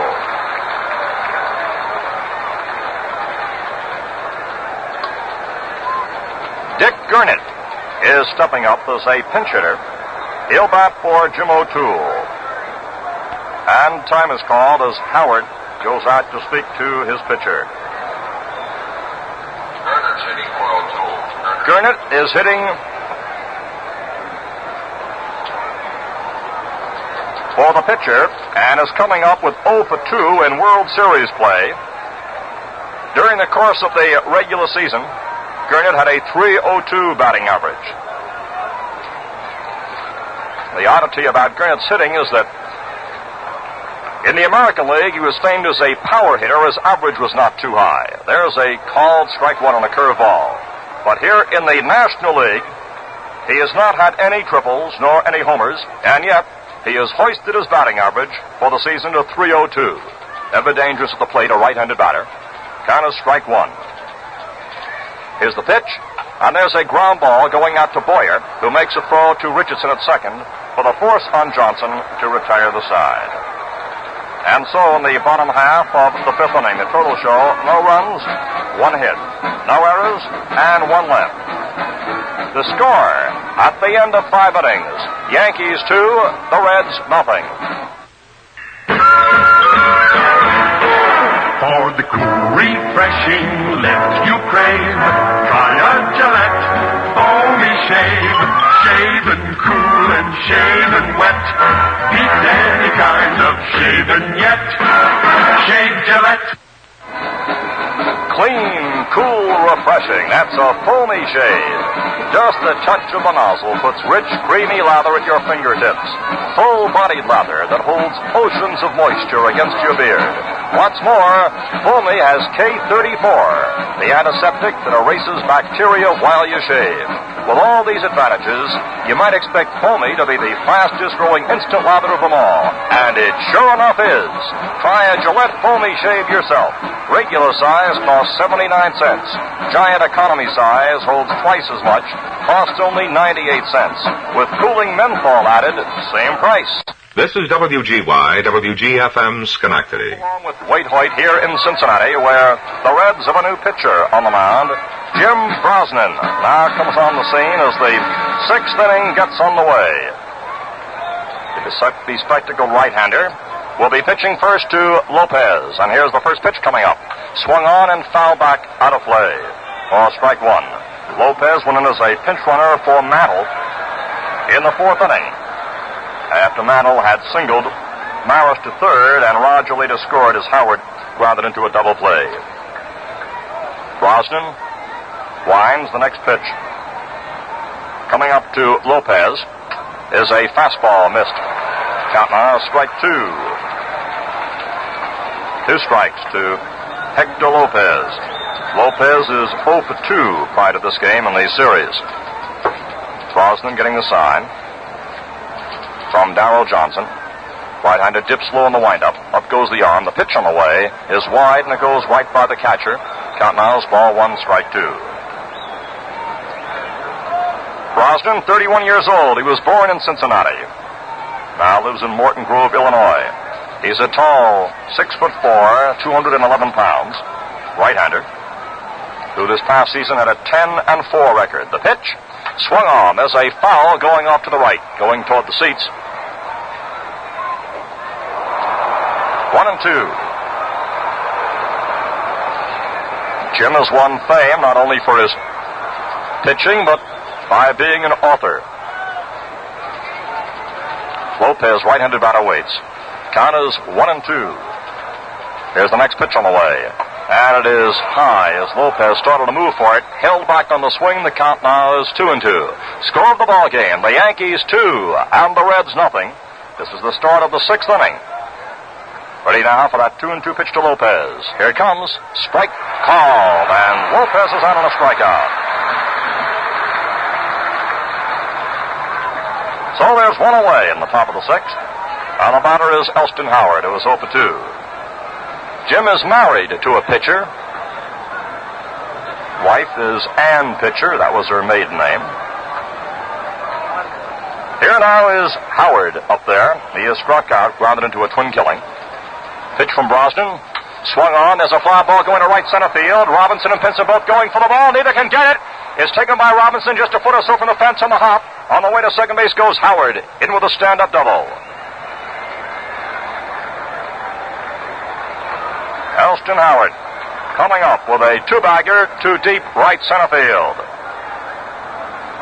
So Howard is on second with one away, and the batter is Yogi Berra.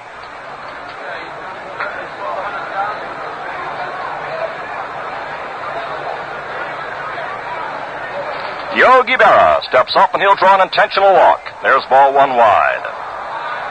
So they're walking the vaunted left-hander to bring up the right-handed batting, Bill Skowron. With one away, Howard is on second. The walk is coming up to Yogi Berra. Ball 3 is wide. And there's ball 4. As Berra now moves to first base. That brings up Skowron, who has walked and singled to right field. That's the 4th walk that the Yankees have been accorded this afternoon. This one was an intentional one. And Skowron, who is a very tough man to defense because he can hit that ball to all fields with his strong wrist power, steps up, and the outfield is playing him straight away. Infield, a double play depth. The pitch, foul back for strike one.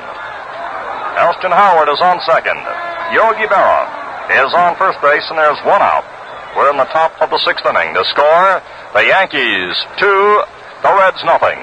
There have been 6 hits so far for New York, 3 for Cincinnati. Casco, Chacon at double play depth. As Brosnan takes the stretch on the pause. Here's the pitch. Skowron swings, dribbles one along the third base line. Freeze is coming in fast, scoops up with a bare hand, throws to first too late. Skowron is safe on an infield hit. A top ball inside the third base line, and Freeze came in, scooped it up beautifully with his bare hand, threw in almost the same motion. Skowron beat it for an infield hit. And the bases are loaded. As Howard is now at third, Yogi Berra is now at second, Skowron is at first base. He's had 2 for 2 this afternoon, plus a walk, and that brings up Clete Boyer, who's been a defensive standout in the series. And the Reds bullpen brigade again jumps into action as Boyer steps in. The pitch is fouled back behind home plate. And the count now is strike one. Boyer's 0 for 2. This is Brosnan's second relief appearance in this series. The pitch is low, and the count now is 1-1. He followed Jim O'Toole in relief in the first game of the series. Maloney and Henry warming up. Warming up for the Reds, Maloney and Henry. Here's the pitch. Swung on, there's a line drive to left field. It is in there for a base hit. Rolling up against the wall. Post plays the carom as it hops back off the wall. Coming in to score, Howard. Coming in to score is Yogi Berra. Bill Skowron is in at third base. And Boyer is in at second with a double. A shot which hopped along and bounded up against that left field wall. So Clete Boyer comes up with a big hit for New York with the bases loaded. And the Yankees right now have Skowron on third, Boyer on second. The batter is Whitey Ford. The infield comes in. And there's a foul back to the side. The Yankees now lead by a score of 4-0, with 2 runs having come across here in this sixth inning. As the Yankees are staging an uprising here, there is just 1 out. The infield is drawn tight for Ford. Here's the windup by Brosnan. The pitch is fouled, and Ford goes right down to the ground on that one and comes up limping a bit. Looked like that ball came down and hit him on the foot. Whitey picks up the bat. Apparently just stung him for the moment. Now he steps outside of the batter's box. Johnson gets the ball back to Brosnan at the mound. Score of the ball game is 4-0 New York. The infield drawn in. Skowron on third. Boyer is on second. Ford steps back in. 2 strikes the count. Brosnan all set to work. Now the 2-strike pitch coming up. And there's a ground ball which is just fair, taken by Coleman. He has Skowron trapped as he races toward the third base line. And he makes the tag.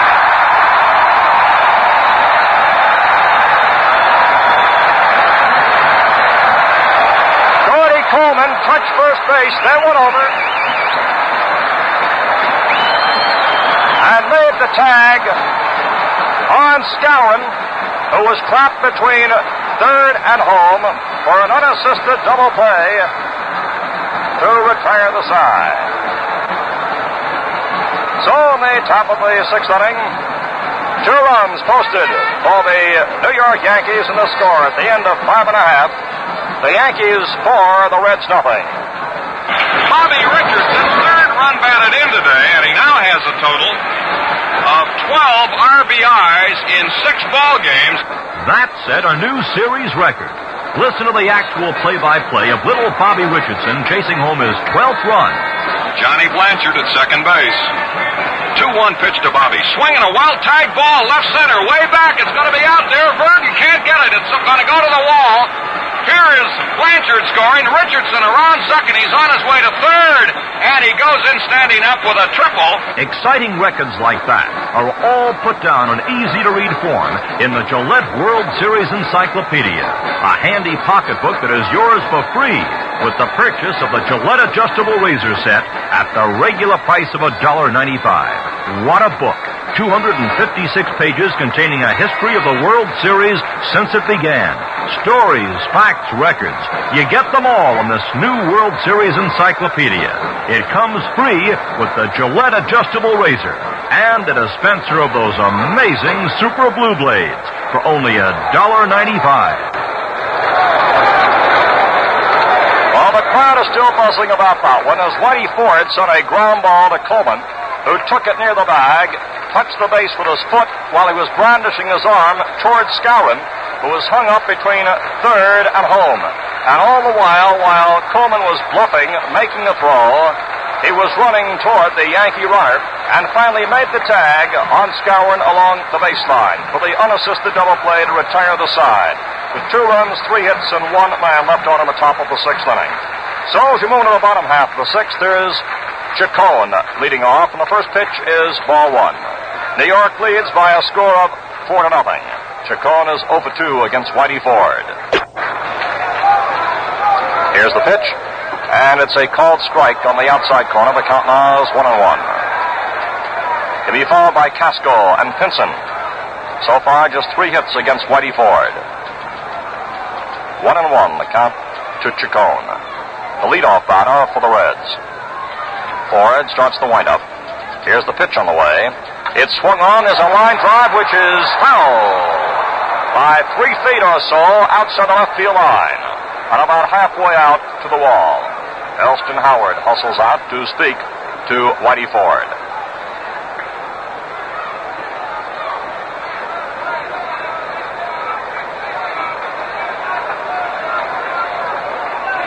Two having a little confab out there at the mound, and now here's Howard coming back.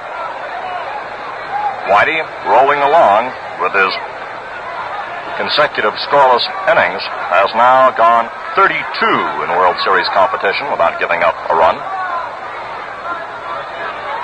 All set to go now. Chacon is in waiting. The pitch is inside and low. And Chacon starts to first base as if he is hit by a pitch, and he is being called back by Augie Donatelli. The ball was inside and low, and it hit the dirt and bounded back behind Elston Howard. And Chacon took off for first base without any moment's hesitation, but Donatelli has called him back to the plate. Had Chacon swung at that ball and missed it for strike 3, he could have taken off and started to move had it gotten by Howard as it did.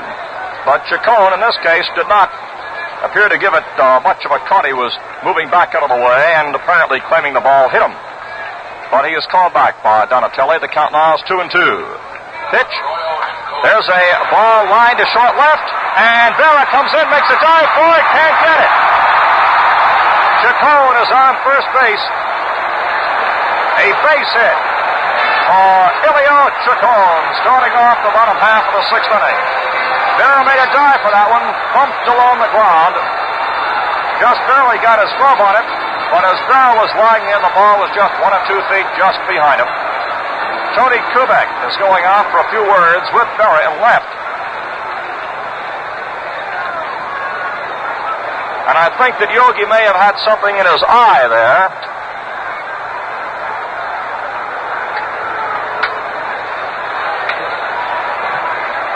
Trainer Doc March is going out for a closer look at Vera. Vera came in, diving for that ball, which, as it came up on that ground there, as Yogi barely got his glove on it, may have hit him right there in the forehead, or it's possible that Yogi, when he hit the ground, may have hit his head at that point of impact. At any rate, he's being administered to by the trainer on his head, and I see now that there is a cut, which is almost in the center of his forehead, just above the nose area, and just over his right eye. And apparently the sunglasses that Yogi is wearing might have been pressed there and inflicted that a cut.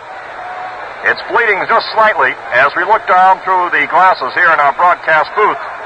And the Yankee trainer, Doc March, is out taking a look at it. He is down there with Yogi. They're standing in the infield dirt. Yogi is surrounded by three of the other Yankee players. Now Ralph Houck is going out to the scene.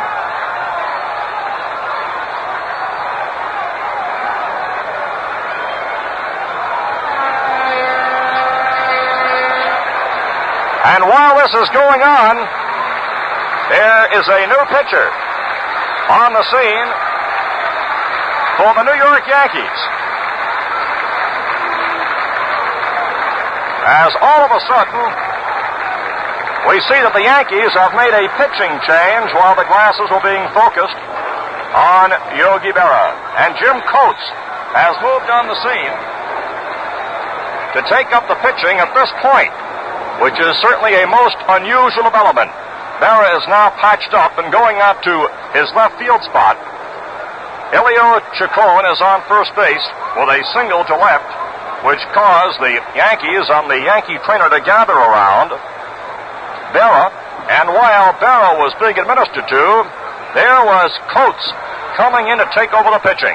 And I'm sure we can anticipate a further announcement as to why Whitey Ford has gone out at this point. Of course, it has something to do with injury or illness. And we'll await further reports up here in our broadcast booth. And Coates is allowed to take as long a warm-up as he wants to because he is coming in following an injury to Whitey Ford, which apparently developed very quickly in that last pitch to Chacon.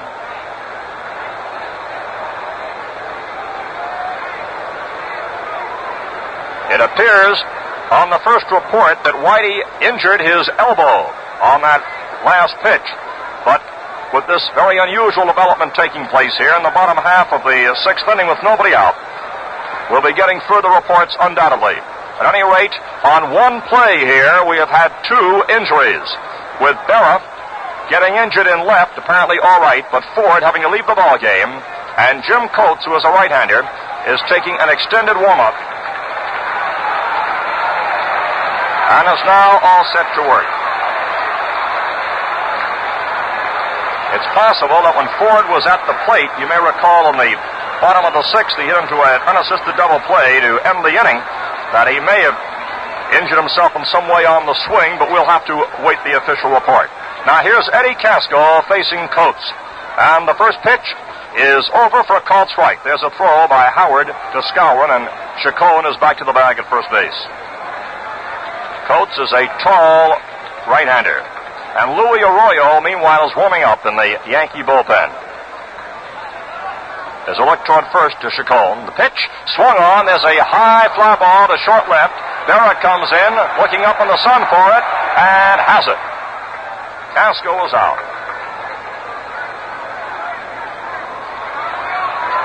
That brings up Vada Pinson, who is 0 for 2.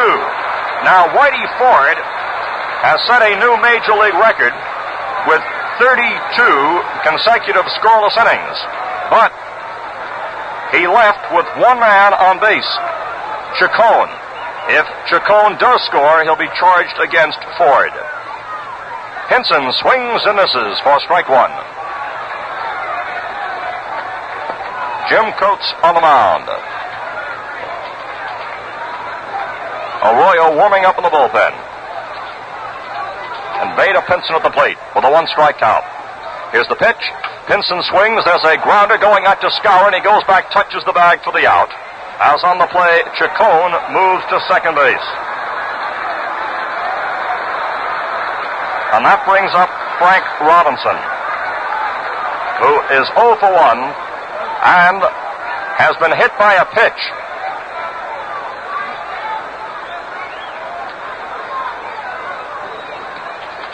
And now we're faced with this World Series oddity. If Robinson drives in Chacon, Chacon will be charged to Ford. That will break the scoreless streak. If Robinson goes out, the scoreless streak remains intact till Whitey pitches again. Robinson the batter. Here's the pitch, and there's a foul back, and the count now is strike one. Score of the ball game, 4-0. The New York Yankees lead Cincinnati. With 4 runs and 8 hits, the Reds have no runs and 4 hits. Jim Coates, 29 years old, 6 feet 4, 180 pounds on the mound. He had a record last season of 11-5. The stretch and the pause, a look back toward second. The pitch is inside, hitting Robinson on the right-hander arm as he winced and jumped back from the plate. Second time that Robinson has been hit. Incidentally, you may have noted that the Yankees are pitching Robinson consistently very tight, jamming him at the plate in their pitching styles. There are now 2 men on, and the batter is Wally Post, who is 0 for 2. And Robinson has a tendency to stand in very close to the plate and lean into the pitch. He has been hit twice in this game. Here's Wally Post with runners on first and second and 2 away. A look back. Here's the pitch to Post. Swung on and missed on a curveball for strike one. Score of the ball game, 4-0 New York, but Cincinnati now threatening in the bottom half of the 6th inning. The runners are Chacon at second and Robinson on first with 2 down. Stretch in the pause by Coates. The pitch to Post. Inside as Post leans back from that one. The count now is 1-1. Post steps outside the batter's box, runs the hands along the side of his pants, and now he steps back in. One of the Reds' power hitters this past season had 20 home runs and 57 RBIs with a thumping .294 batting average. We have received further word about Whitey Ford, and the injury occurred not with a pitch, according to the report which has just come up now, but when Whitey was at the plate. You may recall that the ball was fouled by Whitey while he was up there, and it went down and hit him on the foot. I recounted that he limped just briefly and stepped back in the batter's box. Apparently, when it came down, it caused him sufficient pain that he couldn't stand too well up there on the mound, and this is the listed reason right now. Post swings. There's a fly ball going out to right center field. Maris is moving for it, and he's got it. So, in the bottom half of the 6th inning, no runs, 1 hit, no errors, and there are 2 left on base. And the score at the end of 6 innings of play remains the Yankees 4 and the Reds nothing. Well, that means that Ford's scoreless streak remains intact, and Whitey will take it into his next outing in a World Series, whenever that happens to be. With 32 scoreless innings having been rung up by the Yankee left-hander.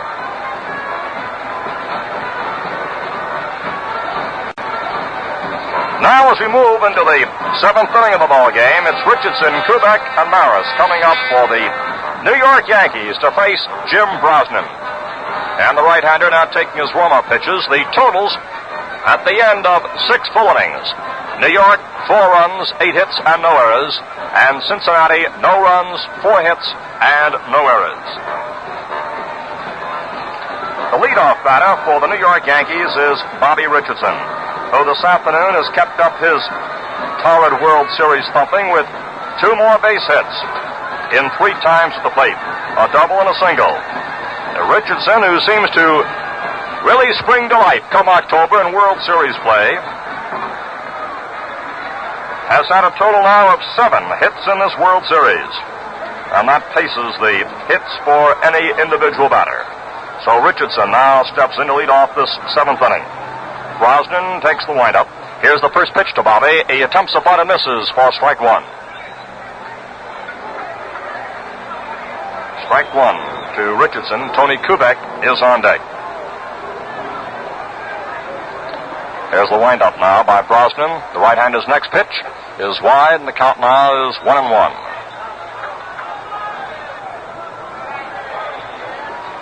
Brosnan starts the next windup. The 1-1 pitch to Richardson comes in low. Count now is 2 balls, strike 1. Brosnan relies to a great extent on his slider pitch. He is an excellent slider.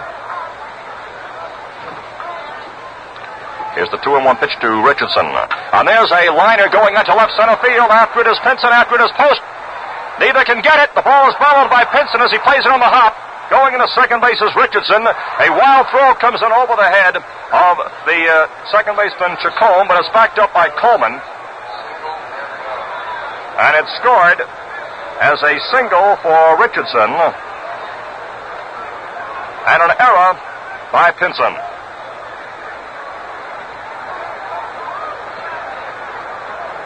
So there's a man on second. Richardson on second base, and the batter is Tony Kubek.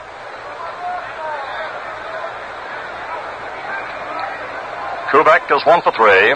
The pitch inside for a ball.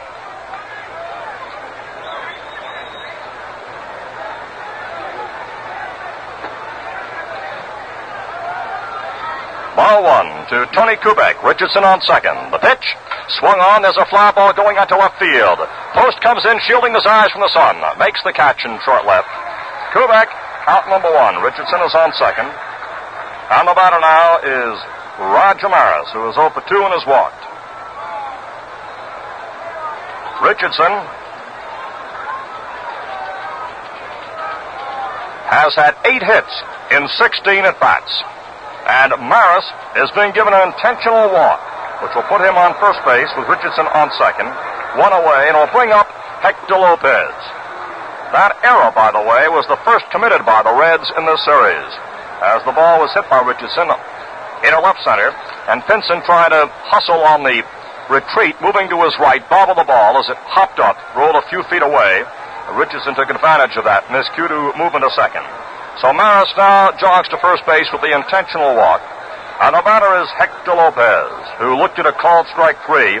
In inning number 6, he comes up with runners on first and second, 1 out. Score of the ball game is 4-0 New York.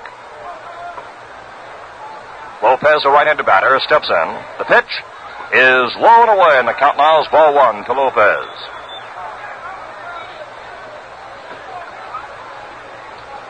Lopez wipes the hands along the side of his pants, now is back in waiting. There are 2 runners on, there's 1 out. Infield double play depth for the Reds. The pitch is a wild one going right by Johnson. There's Richardson moving to third. On to second base goes Maris, and it's a wild pitch. So ruled by the official score as both Yankee runners have moved into scoring position. Richardson on third. Maris is on second. Reds keeping the bullpen busy.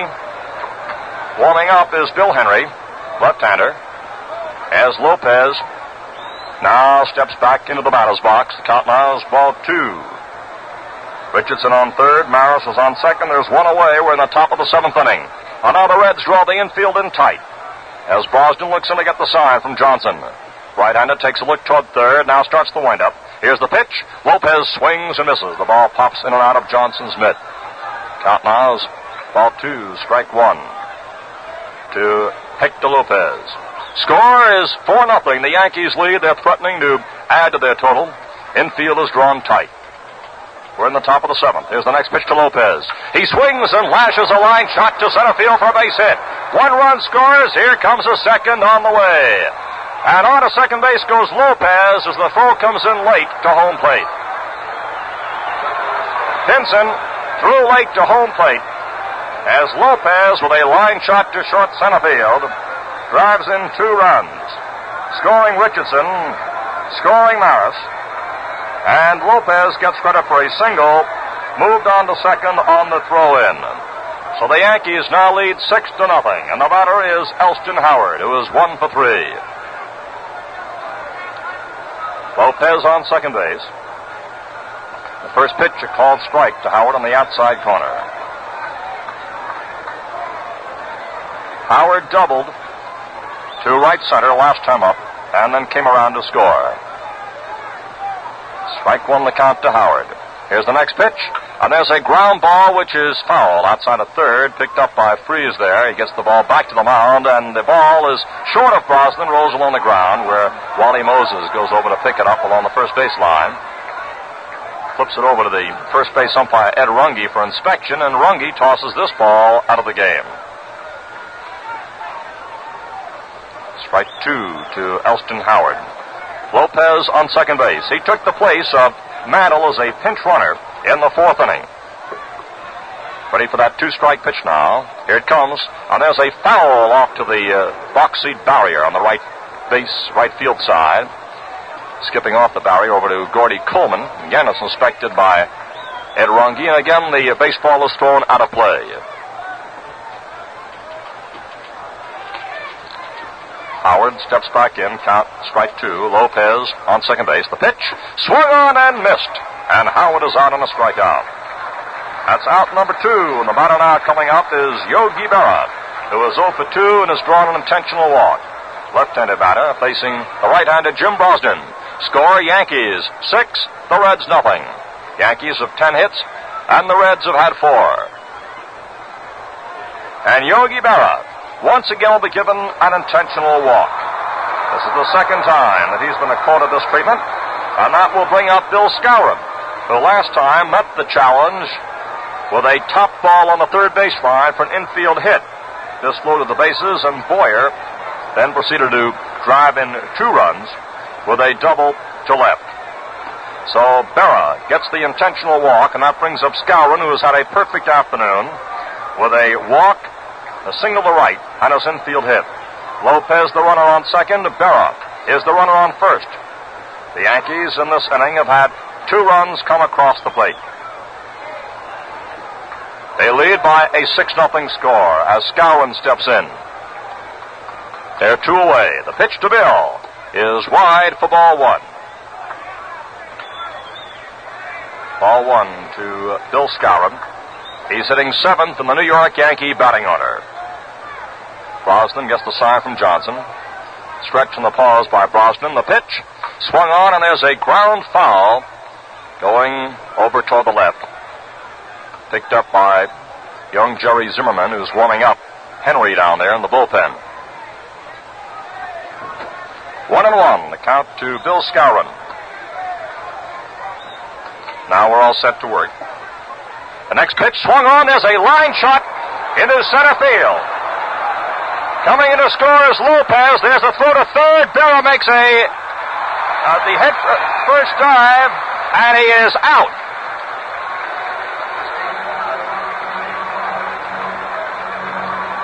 Yogi Berra is out at third base on the throw from Pinson to Freeze to retire the side.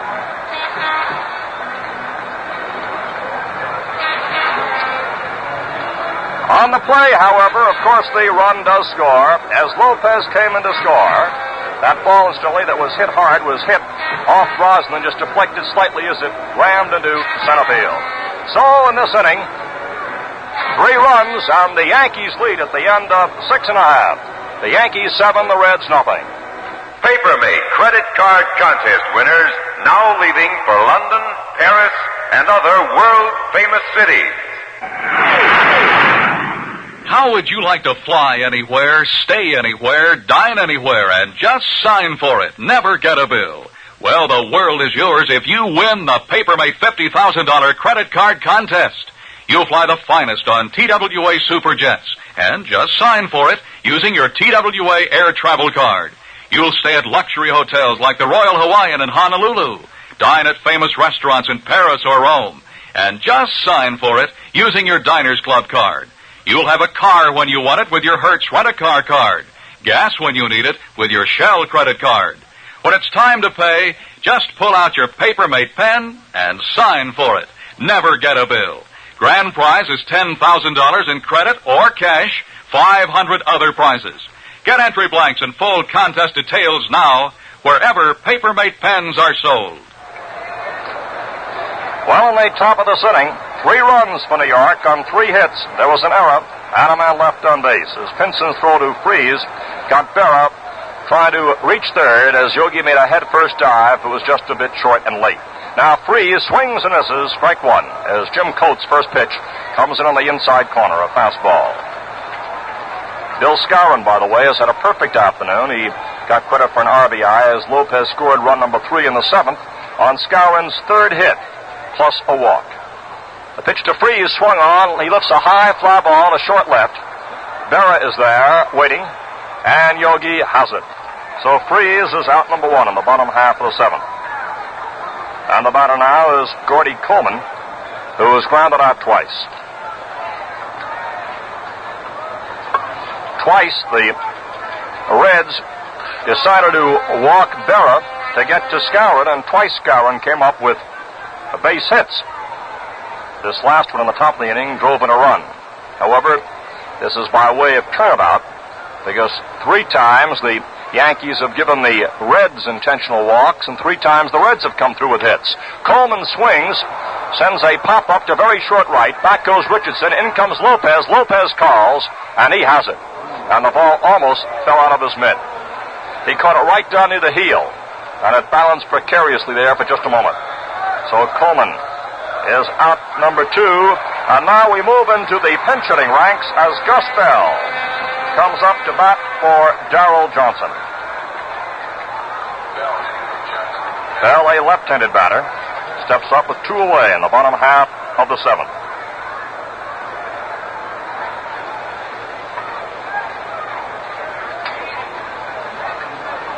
Gus Bell in and waiting. Here comes the pitch. Swung on. It's a ground ball going out to Richardson. Bobby takes it. They throw to first, and the side retired. So in the bottom half, inning number 7, the Reds are down in order. And the score at the end of 7 innings of play. New York 7, the Reds nothing. Well, we've seen some long-distance hitting in this series, and there are plenty of boys that can do it. Maris, Mantle, Freese, Robinson, the list goes on and on. You know, 1961 was a big year for power hitters. And by the way, it was also a big year for the Power Spray deodorant. Gillette introduced it, called Right Guard, and it really caught on with you fans. Right now, it's the fastest growing men's deodorant of all. That's no surprise either, because it's a big improvement over other men's deodorants. Right Guard is the push-button power spray. Just 2 seconds give you 24-hour protection. No more messy creams, scummy roll-ons, or hit-and-miss squeeze bottle sprays. Right Guard's power spray gets right through for complete coverage. Dries on contact, stops odor. Sound fast and convenient? It sure is. Try cool, refreshing Right Guard yourself in regular size for 89 cents, or now in the new money-saving king size for only $1. That king size really gives you a lot for your money.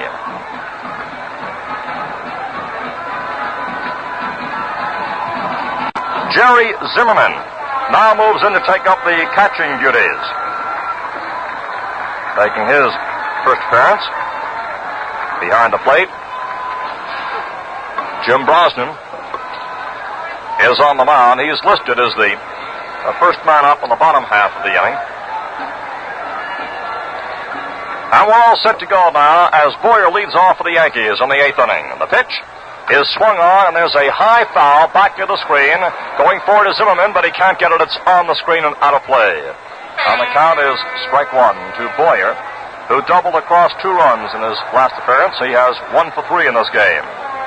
The Yankees have a total of 11 hits, with Bobby Richardson having had 3 hits this afternoon, and Bill Skowron also coming up with 3 hits today. Here's the pitch. Boyer swings and misses, and the count now is strike 2. Richardson's had 3, and Skowron 3 to pace the New York Yankee hitters. Kubek from the hit column, both Mantle and Lopez, Elston Howard, and Clete Boyer, who is up there now. The pitch to Boyer comes in wide. Ball 1, strike 2 to Boyer. The Yankees hit safely in all innings except the first 2 against Jim O'Toole, as he got the first 6 men in a row. Here's the pitch, and there's a ball going out to left center field. Pinson is moving to his right. He's there. He's got it. So Boyer is out on a flyout to the center fielder. And coming up now is the pitcher, Jim Coates. He relieved Whitey Ford, who went out due to injury in the 6th inning. Whitey hit a ball off his foot, a foul ball, and had to leave the game because of that reason. He tried to pitch the next inning, but apparently was experiencing difficulty out there on the pitching mound, and was relieved by Coates, who fouls the first pitch back for strike 1.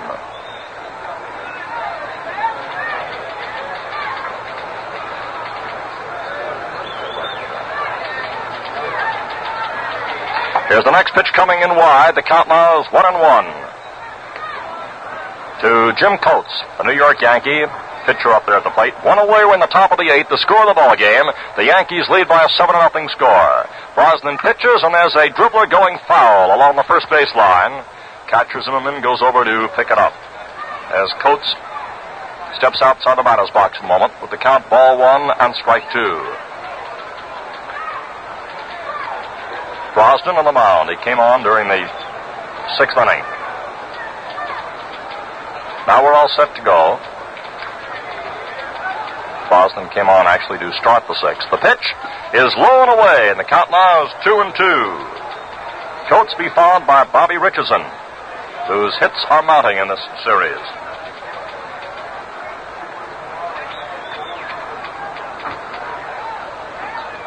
Ready now for the 2-2 pitch. Inside and high, and the count now is 3-2 to Jim Coates. Ready for that 3-2 pitch. Brosnan is a fairly quick worker. Here's the windup on the 3-2 pitch on the way. Swung on and missed, and Coates is out on a strikeout. So they're 2 down on the top of the 8th inning. Coates goes back to the bench, and here is Bobby Richardson, who for the second time in the series has had 3 hits in one game. Bobby has 3 for 4 this afternoon, and he has been having another big World Series.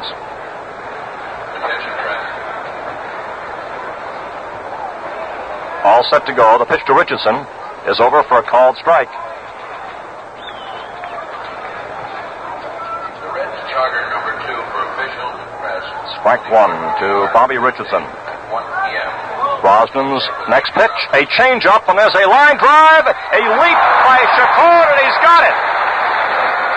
Elio Chacon went leaping up in the air as he raced to his right and back, made a leaping catch to take that ball on a great defensive play and retire the side.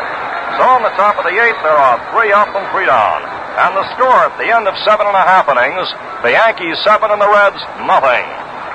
Well, coming up this inning, in all probability, a pinch hitter for the pitcher, then Chacon and Eddie Casco. You know, Eddie was one of the first guys to try that Gillette Super Blue Blade. And believe me, it didn't take him long to pass the good news along. Eddie says, shaving comfort like this is something you just gotta talk about. Let me tell you, fans, once you try the Gillette Super Blue Blade, the clean, easy shaves, the downright comfortable shaves you get, will start you talking. This blade is the result of years and years of research. The remarkable new edges made by an exclusive process have been called a scientific breakthrough. What it means to you is shaving speed and ease that is almost unbelievable. You simply have to try it to know what I mean. If you act now, you can take advantage of Gillette's World Series special. You get the Gillette Adjustable with a supply of Super Blue Blades, plus a free pocketbook World Series encyclopedia. All for $1.95, the price of the razor set alone. Or you can get Super Blue Blades in dispensers of 10 for 69 cents, 15 for $1. We pause 30 seconds for station identification. Are you mixing with the best? Saratoga Vichy with the yellow label, it outsells all the rest. The genuine Vichy with the yellow label tastes better tonight, feel better tomorrow. Saratoga with the yellow label. Enjoying the game? You'll enjoy it more with Saratoga Vichy. Make sure you're mixing with the best. Saratoga Vichy, WGY, WGFM, Schenectady. Jerry Lynch pinch hits for Brosnan, takes a called strike 1. Coates winds, here's the next pitch, and it's wide for a ball. 1-1. What a pinch hitting record Lynch had this past season. In 59 games, he was up 47 times as a pinch hitter with 19 hits for a .404 pinch hitting average and 5 pinch hit home runs, 25 RBIs as a pinch hitter. He swings and sends a foul off to the right. Count now is ball 1, strike 2 to Lynch. Pinch hitting for Brosnan, be followed by Chacon and Casco. As the bottom half of the 8th inning, the score, the Yankees 7 and the Reds nothing. The Reds have had 4 hits, and they have all been singles. And Darrell Johnson has had 2 of the 4. All set to go as Coates Wines, here's the pitch on the way, and Lynch swings and misses, and he's out on a strikeout. So there's one out in the bottom half of inning number 8. And the batter now is Elio Chacon, who has 1 for 3. Bill Henry, again, is warming up for Cincinnati, as Chacon gets a nice hand as he comes up. Made a fine fielding play, robbing Bobby Richardson of a base hit in the top of the 8th. Elio has proved to be a standout so far in the series. Here's the pitch, and there's a pop-up to the right side of the infield. Richardson is going back, shielding his eyes from the sun, waiting, and has it. So turnabout there is fair play as one goes out to the other, both in this 8th inning. And with 2 down, the batter is Eddie Casco.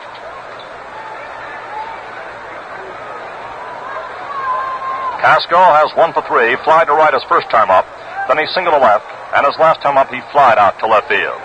Casco steps in, Coates all set to work. Here's the windup, and the pitch on the way is inside for a ball. Incidentally, Whitey Ford went the 5 required innings to receive credit for this victory. If, of course, the Reds do not rally and the Yankees hold on to go out on top. There's a ground ball foul off the bat of Casco, just a couple of feet outside the bag. Going out to the bullpen to Henry. On the count now is 1-1 to Eddie Casco. 2 away in the bottom half of the 8th. Jim Coates came in with Chacon on first base in the 6th and nobody out, relieving Ford. Since that time, only one man has been on base, Robinson, who has been hit by a pitch. Count now is 1-1. Casco waits. Here's the pitch on the way. It's swung on. It's a ground ball, and it's taken by Kubek with a great play. Throw to first, fully out. Tony Kubek, we're moving towards second base, reached over, came up with the ball, whipped Casco out to retire the side. Bottom half of the 8th inning, there are 3 up and 3 down. The score at the end of 8. New York 7, the Reds nothing. Wally Moon is going to get it. Moon is under, and that's it. The Dodgers are the champions of the world.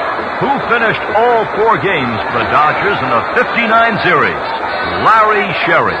Listen to the climax of his amazing performance. Sherry throws. Fly ball, left center. This might be it. Backing off as a shortstop. Wally Moon is going to get it. Moon is under, and that's it. The Dodgers are the champions of the world. A World Series highlight we'll remember for a long time. And you can find it, plus many, many others, in the new Gillette World Series Encyclopedia.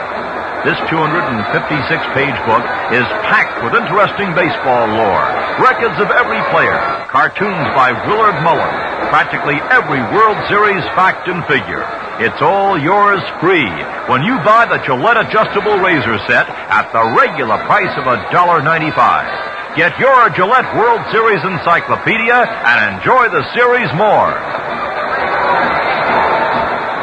Here now is the 9th inning. Bob Wolf reporting along with Wade Hoyt here in Cincinnati, where the Yankees have moved out in front by a score of 7-0 with 11 hits to 4 for the Reds. The Yankees scored 1 run in the 4th inning. That scored on a double play ball as Maris moved to third base on Mantle's single to left center field, and then on Howard's double play, Maris came in to score. That was the hit that Mantle made before going out for a pinch runner. Mickey is able to swing all right, but had difficulty in running and apparently was in some pain, so he was replaced at that point. And the Yankees since then have gone on to add a single run in the 5th, 2 in the 6th, and 3 in the 7th. Bill Henry on the mound now, left-hander, facing Tony Kubek. The pitch is over for a called strike 1. Henry is the 3rd Reds pitcher. Followed O'Toole started. Brosnan came on in the 6th. Tony Kubek has 1 for 4. He singled across a run in the 5th by driving one to right center field. Henry winds, the pitch on the way, swung on and fouled off to our left. Count now is strike 2. The Yankees' 2nd run was brought across by Tony Kubek. Boyer drove across 2 more with his 2-base hit in the 6th. And in the 7th, Lopez brought in 2 with a base hit to the middle. And Skowron added 1 more with another base hit right through the middle. Count is now strike 2 to Kubek, who swings and misses. The ball ticked right into Zimmerman's mitt. And Kubek is out on a strikeout. Zimmerman held on to it on the strikeout. That brings up Roger Maris, who this afternoon has walked twice, once intentionally. First time up, he fouled out. And in the fifth inning, he flied out to right field. Maris so far has one hit in the series, but what a big hit it was. It won the game yesterday for the New York Yankees. So with Maris, it's been all or nothing at all. And his all yesterday proved to be the big run. Here's the first pitch to Maris. He swings and misses, strike one. Bill Henry on the mound this past year had 2 victories and 1 defeat with a 2.04 earned run average. 33 years old. Comes from Texas, 6'2", 180 pounds. A left-hander. The pitch coming up to Maris. Swung on and missed as Roger went for one that time, which was on the inside corner, just about shoulder high. Count now, strike 2 to Maris. Hector Lopez is on deck. Score of the ball game, 7-0. The Yankees are leading. We're in the top of the ninth. The New York Yankees at bat, and there's one away. Ready for the 2-strike pitch coming up to Maris. Here it is. A curve is wide of the plate, and the count now is ball 1, strike 2. Henry, a very quiet fellow, nicknamed Gabby, as you might expect by his teammates. Count is ball 1, strike 2. Here's the pitch, and it is swung on and missed. Maris out on a strikeout as Henry moves in with 2 quick strikeouts here in this 9th inning. For the New York Yankees, Sheldon. Roland Sheldon is now limbering up his arm in the bullpen as Lopez steps up with 2 outs in the 9th. Lopez drilled the ball to center in the 7th, driving across 2. And the pitch is wide, ball 1 to Lopez. Lopez took the place of Mantle as a pinch runner, but moved over to play in the right field spot with Maris going to center field. Ball 1, the count to Hector Lopez. The pitch swung on as a high fly going to straightaway center field. Pinson goes back, turns, waits, and is there for the put out to retire the side. So on the top of the 9th inning, the Yankees are down in order. And the score at the end of 8.5 innings of play remains New York 7 and the Reds nothing. You know, they tell me over 75 million fans are following today's game in cars, homes, offices, on trains, beaches, and boats.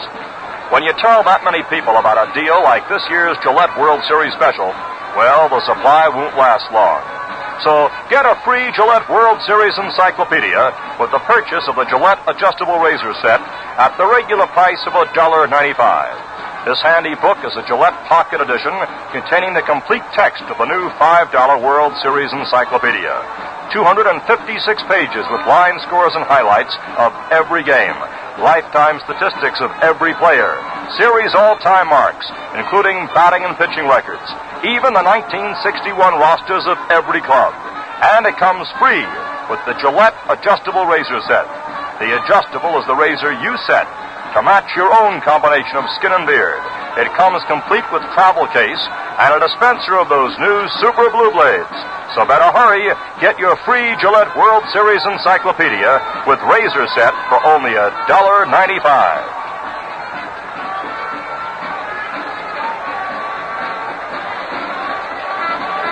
Tomorrow, Joey J. against Ralph Terry. But the Reds want to postpone tomorrow as long as they can. And here's Vada Pinson swinging at the first pitch and sending a pop-up to the right side of the infield. Skowron is there, takes it for the out. Pinson popping up to Bill Skowron on the edge of the infield dirt. As the Reds face a tremendous task here in the bottom half of the ninth with 1 out, trailing by a score of 7-0.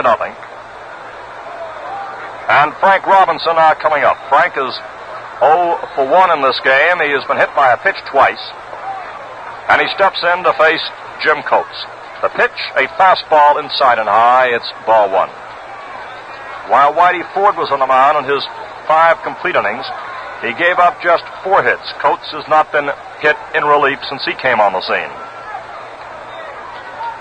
Here's the next pitch, and it comes in high. Ball 2. After the first few games of the series, the Reds' attitude was that they were not concerned about their pitching, nor about their defense, but they were concerned about their hitting against the Yankee pitching. And so far, the Yankee pitching has been so superb that the Reds have not done much in that hitting column at all. 4 hits, no runs at this point. Robinson waits. The ball 2 pitch comes in low. Ball 3. Since Coates came in relief, there's been one man on base against him, and that was Robinson in the 6th inning when he was hit by a pitch. And now the count has gone to ball 3 to Robinson. As Coates goes into the windup, comes in with a pitch, and he is low for ball 4 as Robinson, for the 3rd time this afternoon, becomes a base runner. And that brings to the plate Whitey Post, and there's the sign down into the New York Yankee bullpen.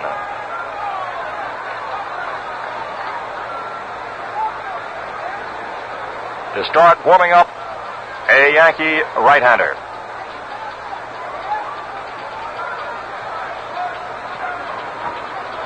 And we see left-handers emerging as well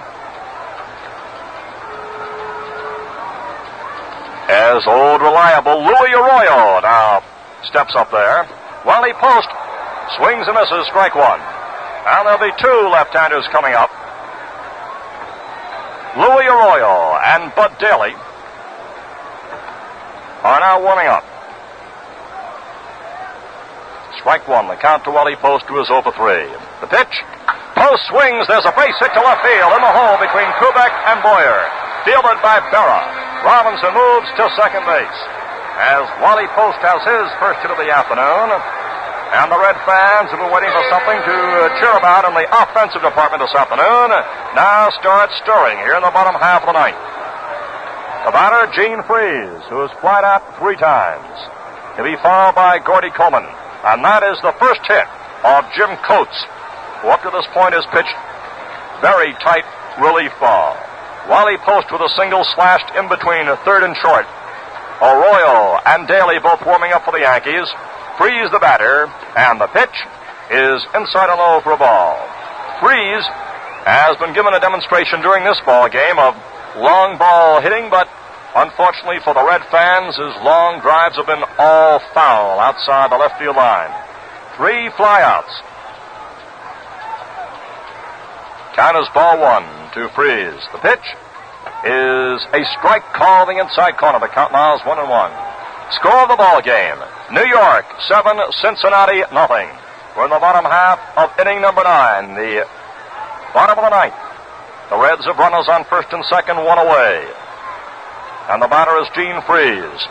Count now is 1-1. Coates steps back off the mound as time is called at the plate by Freese, who stepped out.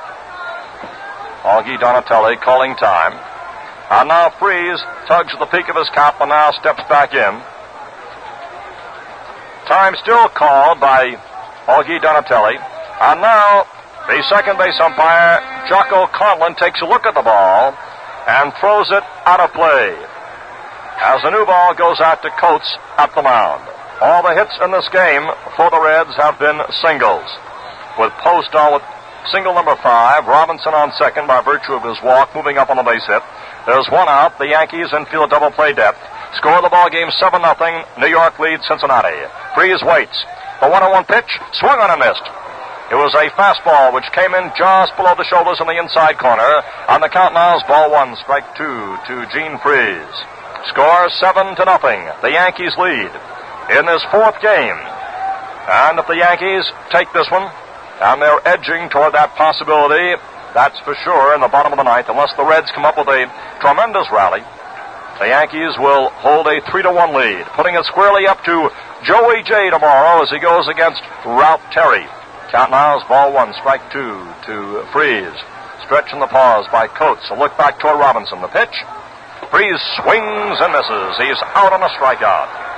And now the Reds do have their backs squarely pressed against the wall with 2 down 2 on in the bottom of the 9th inning, and Gordy Coleman is coming up. Coleman, who is 0 for 3, is grounded out twice. He is flied out once. He steps up. Meanwhile, the 2 Yankee dependable left-handers, Arroyo and Daly, are still warming up just in case. But Coates bearing down with every pitch. Now here's Coleman. All set to go. The pitch is high for a ball.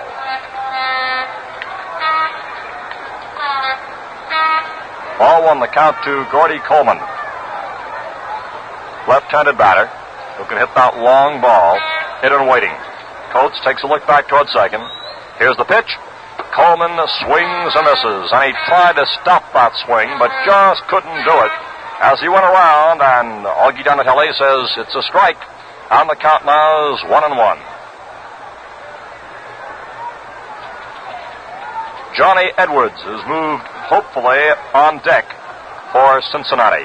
Coates all set to work, delivers, and there's a high fly ball to right field. Lopez jogs in, he waits for it. He's got it. And there's the ball game.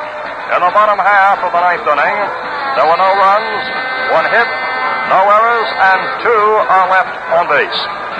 And the totals of the ball game: New York, 7 runs, 11 hits, and no errors, and Cincinnati, no runs, 5 hits, and 1 error. In a moment, we'll review the highlights of this game, but right now, let's pause 30 seconds for station identification. Are you mixing with the best? Saratoga Vichy with the yellow label, it outsells all the rest. The genuine Vichy with the yellow label tastes better tonight, feel better tomorrow.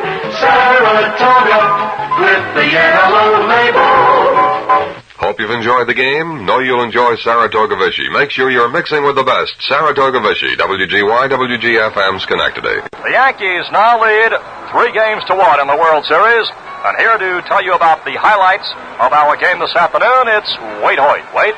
Well, I would say the story of today's ball game lies very deeply in the pitching of the New York Yankee pitchers Whitey Ford and Jim Coates, supported very ably by clutch hitting by the New York Yankee batters. There was not a home run in today's ball game, although this is a small ballpark, and there were no home runs whatsoever. The game went very well at the beginning for both teams, and it wasn't until the 4th inning that the Yankees scored their first run. As a matter of fact, with O'Toole pitching early in the ball game, it was a very even contest between Ford and O'Toole, and O'Toole was sailing along. And strangely, the Yankees' first run, while it was scored in a normal way, yet it was scored while a double play was being executed. When Maris walked and Mantle singled to left center, Maris went to third and scored as Howard hit into a DP. And then the Yankees came back in the 5th inning, and this became the first of the pitching, I would say, deficiencies of the Cincinnati pitchers, as after 2 out in the 5th inning and no one on base, O'Toole made the mistake of walking his rival pitcher Whitey Ford, and then Richardson singled, and Kubek with 2 strikes on him, single to right center, scoring Ford, and the Yankees were ahead 2-0.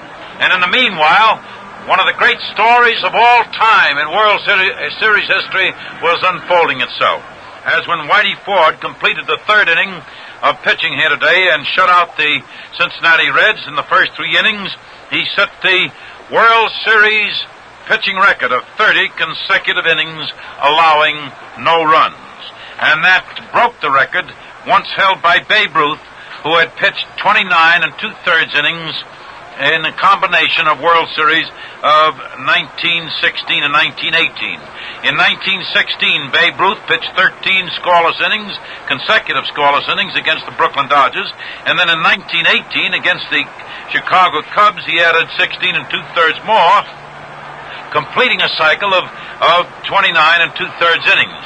Whitey Ford last season in the World Series against Pittsburgh on October the 8th, a year ago just about a year ago, shut out the Pittsburgh Pirates 10-0, and then 4 days later, on October the 12th, he shut out the Pirates 12-0. And so he completed the cycle now as he pitched 5 innings of today's ball game. No one out in the 6th inning when he was forced to retire because of an injury. And he had completed a cycle of 32 consecutive scoreless innings, which goes down in the record book as a new pitching mark for Whitey Ford. That establishes 2 records for Whitey Ford in this one series alone. Most World Series pitched in and most consecutive scoreless innings in World Series play. And then in the 6th inning, the Yankees added 2 more runs. Brosnan came in the pitch after Gurnett batted for O'Toole. And then in the 6th inning, Brosnan took over, and the New York Yankees added 2 runs on 3 hits. And then in the 7th inning, they added 3 runs on 3 hits, coupled with a Cincinnati error. And when the 7th inning was over, the New York Yankees had 7 runs, 11 hits, 6 men left on base, and that was their wind-up.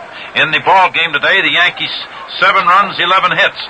The Yankees today scored more runs than any single team in this series, and they had more hits than any single team has made in one game in this series, with 7 runs and 11 hits. The Reds were shut out for the 2nd time in this series. The succeeding pitcher, relief pitcher, Jim Coates, who took over from Whitey Ford when Whitey Ford was forced to retire in the 6th inning, pitched the final 4 innings and held the Reds to 1 hit in the final 4 innings and did a tremendous and marvelous relief job. And so the Reds wound up with no runs, 5 hits, and 1 error. Jim O'Toole was that unfortunate as to oppose Whitey Ford in another one of these shutout efforts, and O'Toole has now won none and lost 2. Whitey Ford has won 2 and lost none. The time of the game was 2 hours and 27 minutes. There were 32,589 paid admissions here today, the exact total of yesterday. Richardson was again the big hitter for the Yankees with 2 singles and a double. Quebec a single. Maris was shut out today in 2 official trips at the plate, although he walked twice. Mickey Mantle had 1 out of 2. Elson had a double out of 4 trips. Berra was walked twice, but he went to the plate twice with no hits. Bill Skowron had 3 singles and a base on ball, so he had a perfect day at the plate. Ken Boyer had a double and batted in 2 runs. Down in the pitcher spot, there were no hits.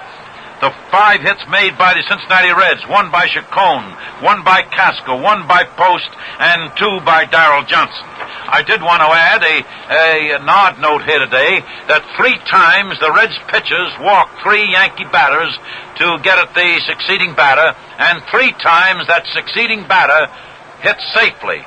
And that matches exactly the totals of the Yankee pitchers who in the previous games to today had walked 3 Cincinnati batters to get at succeeding hitters, and 3 Cincinnati batters came through with 3 hits. So in that regard, they have been exactly even.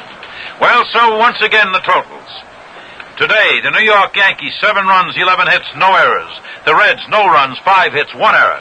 The Reds have a task ahead of them now. They must win 3 straight games, concluding the series if they are to win the World Series, and that would encompass also a very probable defeat. They'd have to defeat Whitey Ford if it went to 7 games, which it would have to go for the Reds to win it. So I don't know. This is a tough task facing the Cincinnati Reds now. Our engineer today was Harry Alexander. Our producer was Lenny Dillon. And now this is Wade Hoyt speaking for Bob Wolf, inviting you to be sure to tune in tomorrow afternoon at 1 o'clock Eastern Daylight Time for the 5th game of this exciting 1961 World Series. Brought to you by the Chrysler Corporation and the Gillette Safety Razor Company. This has been an NBC Radio Network production.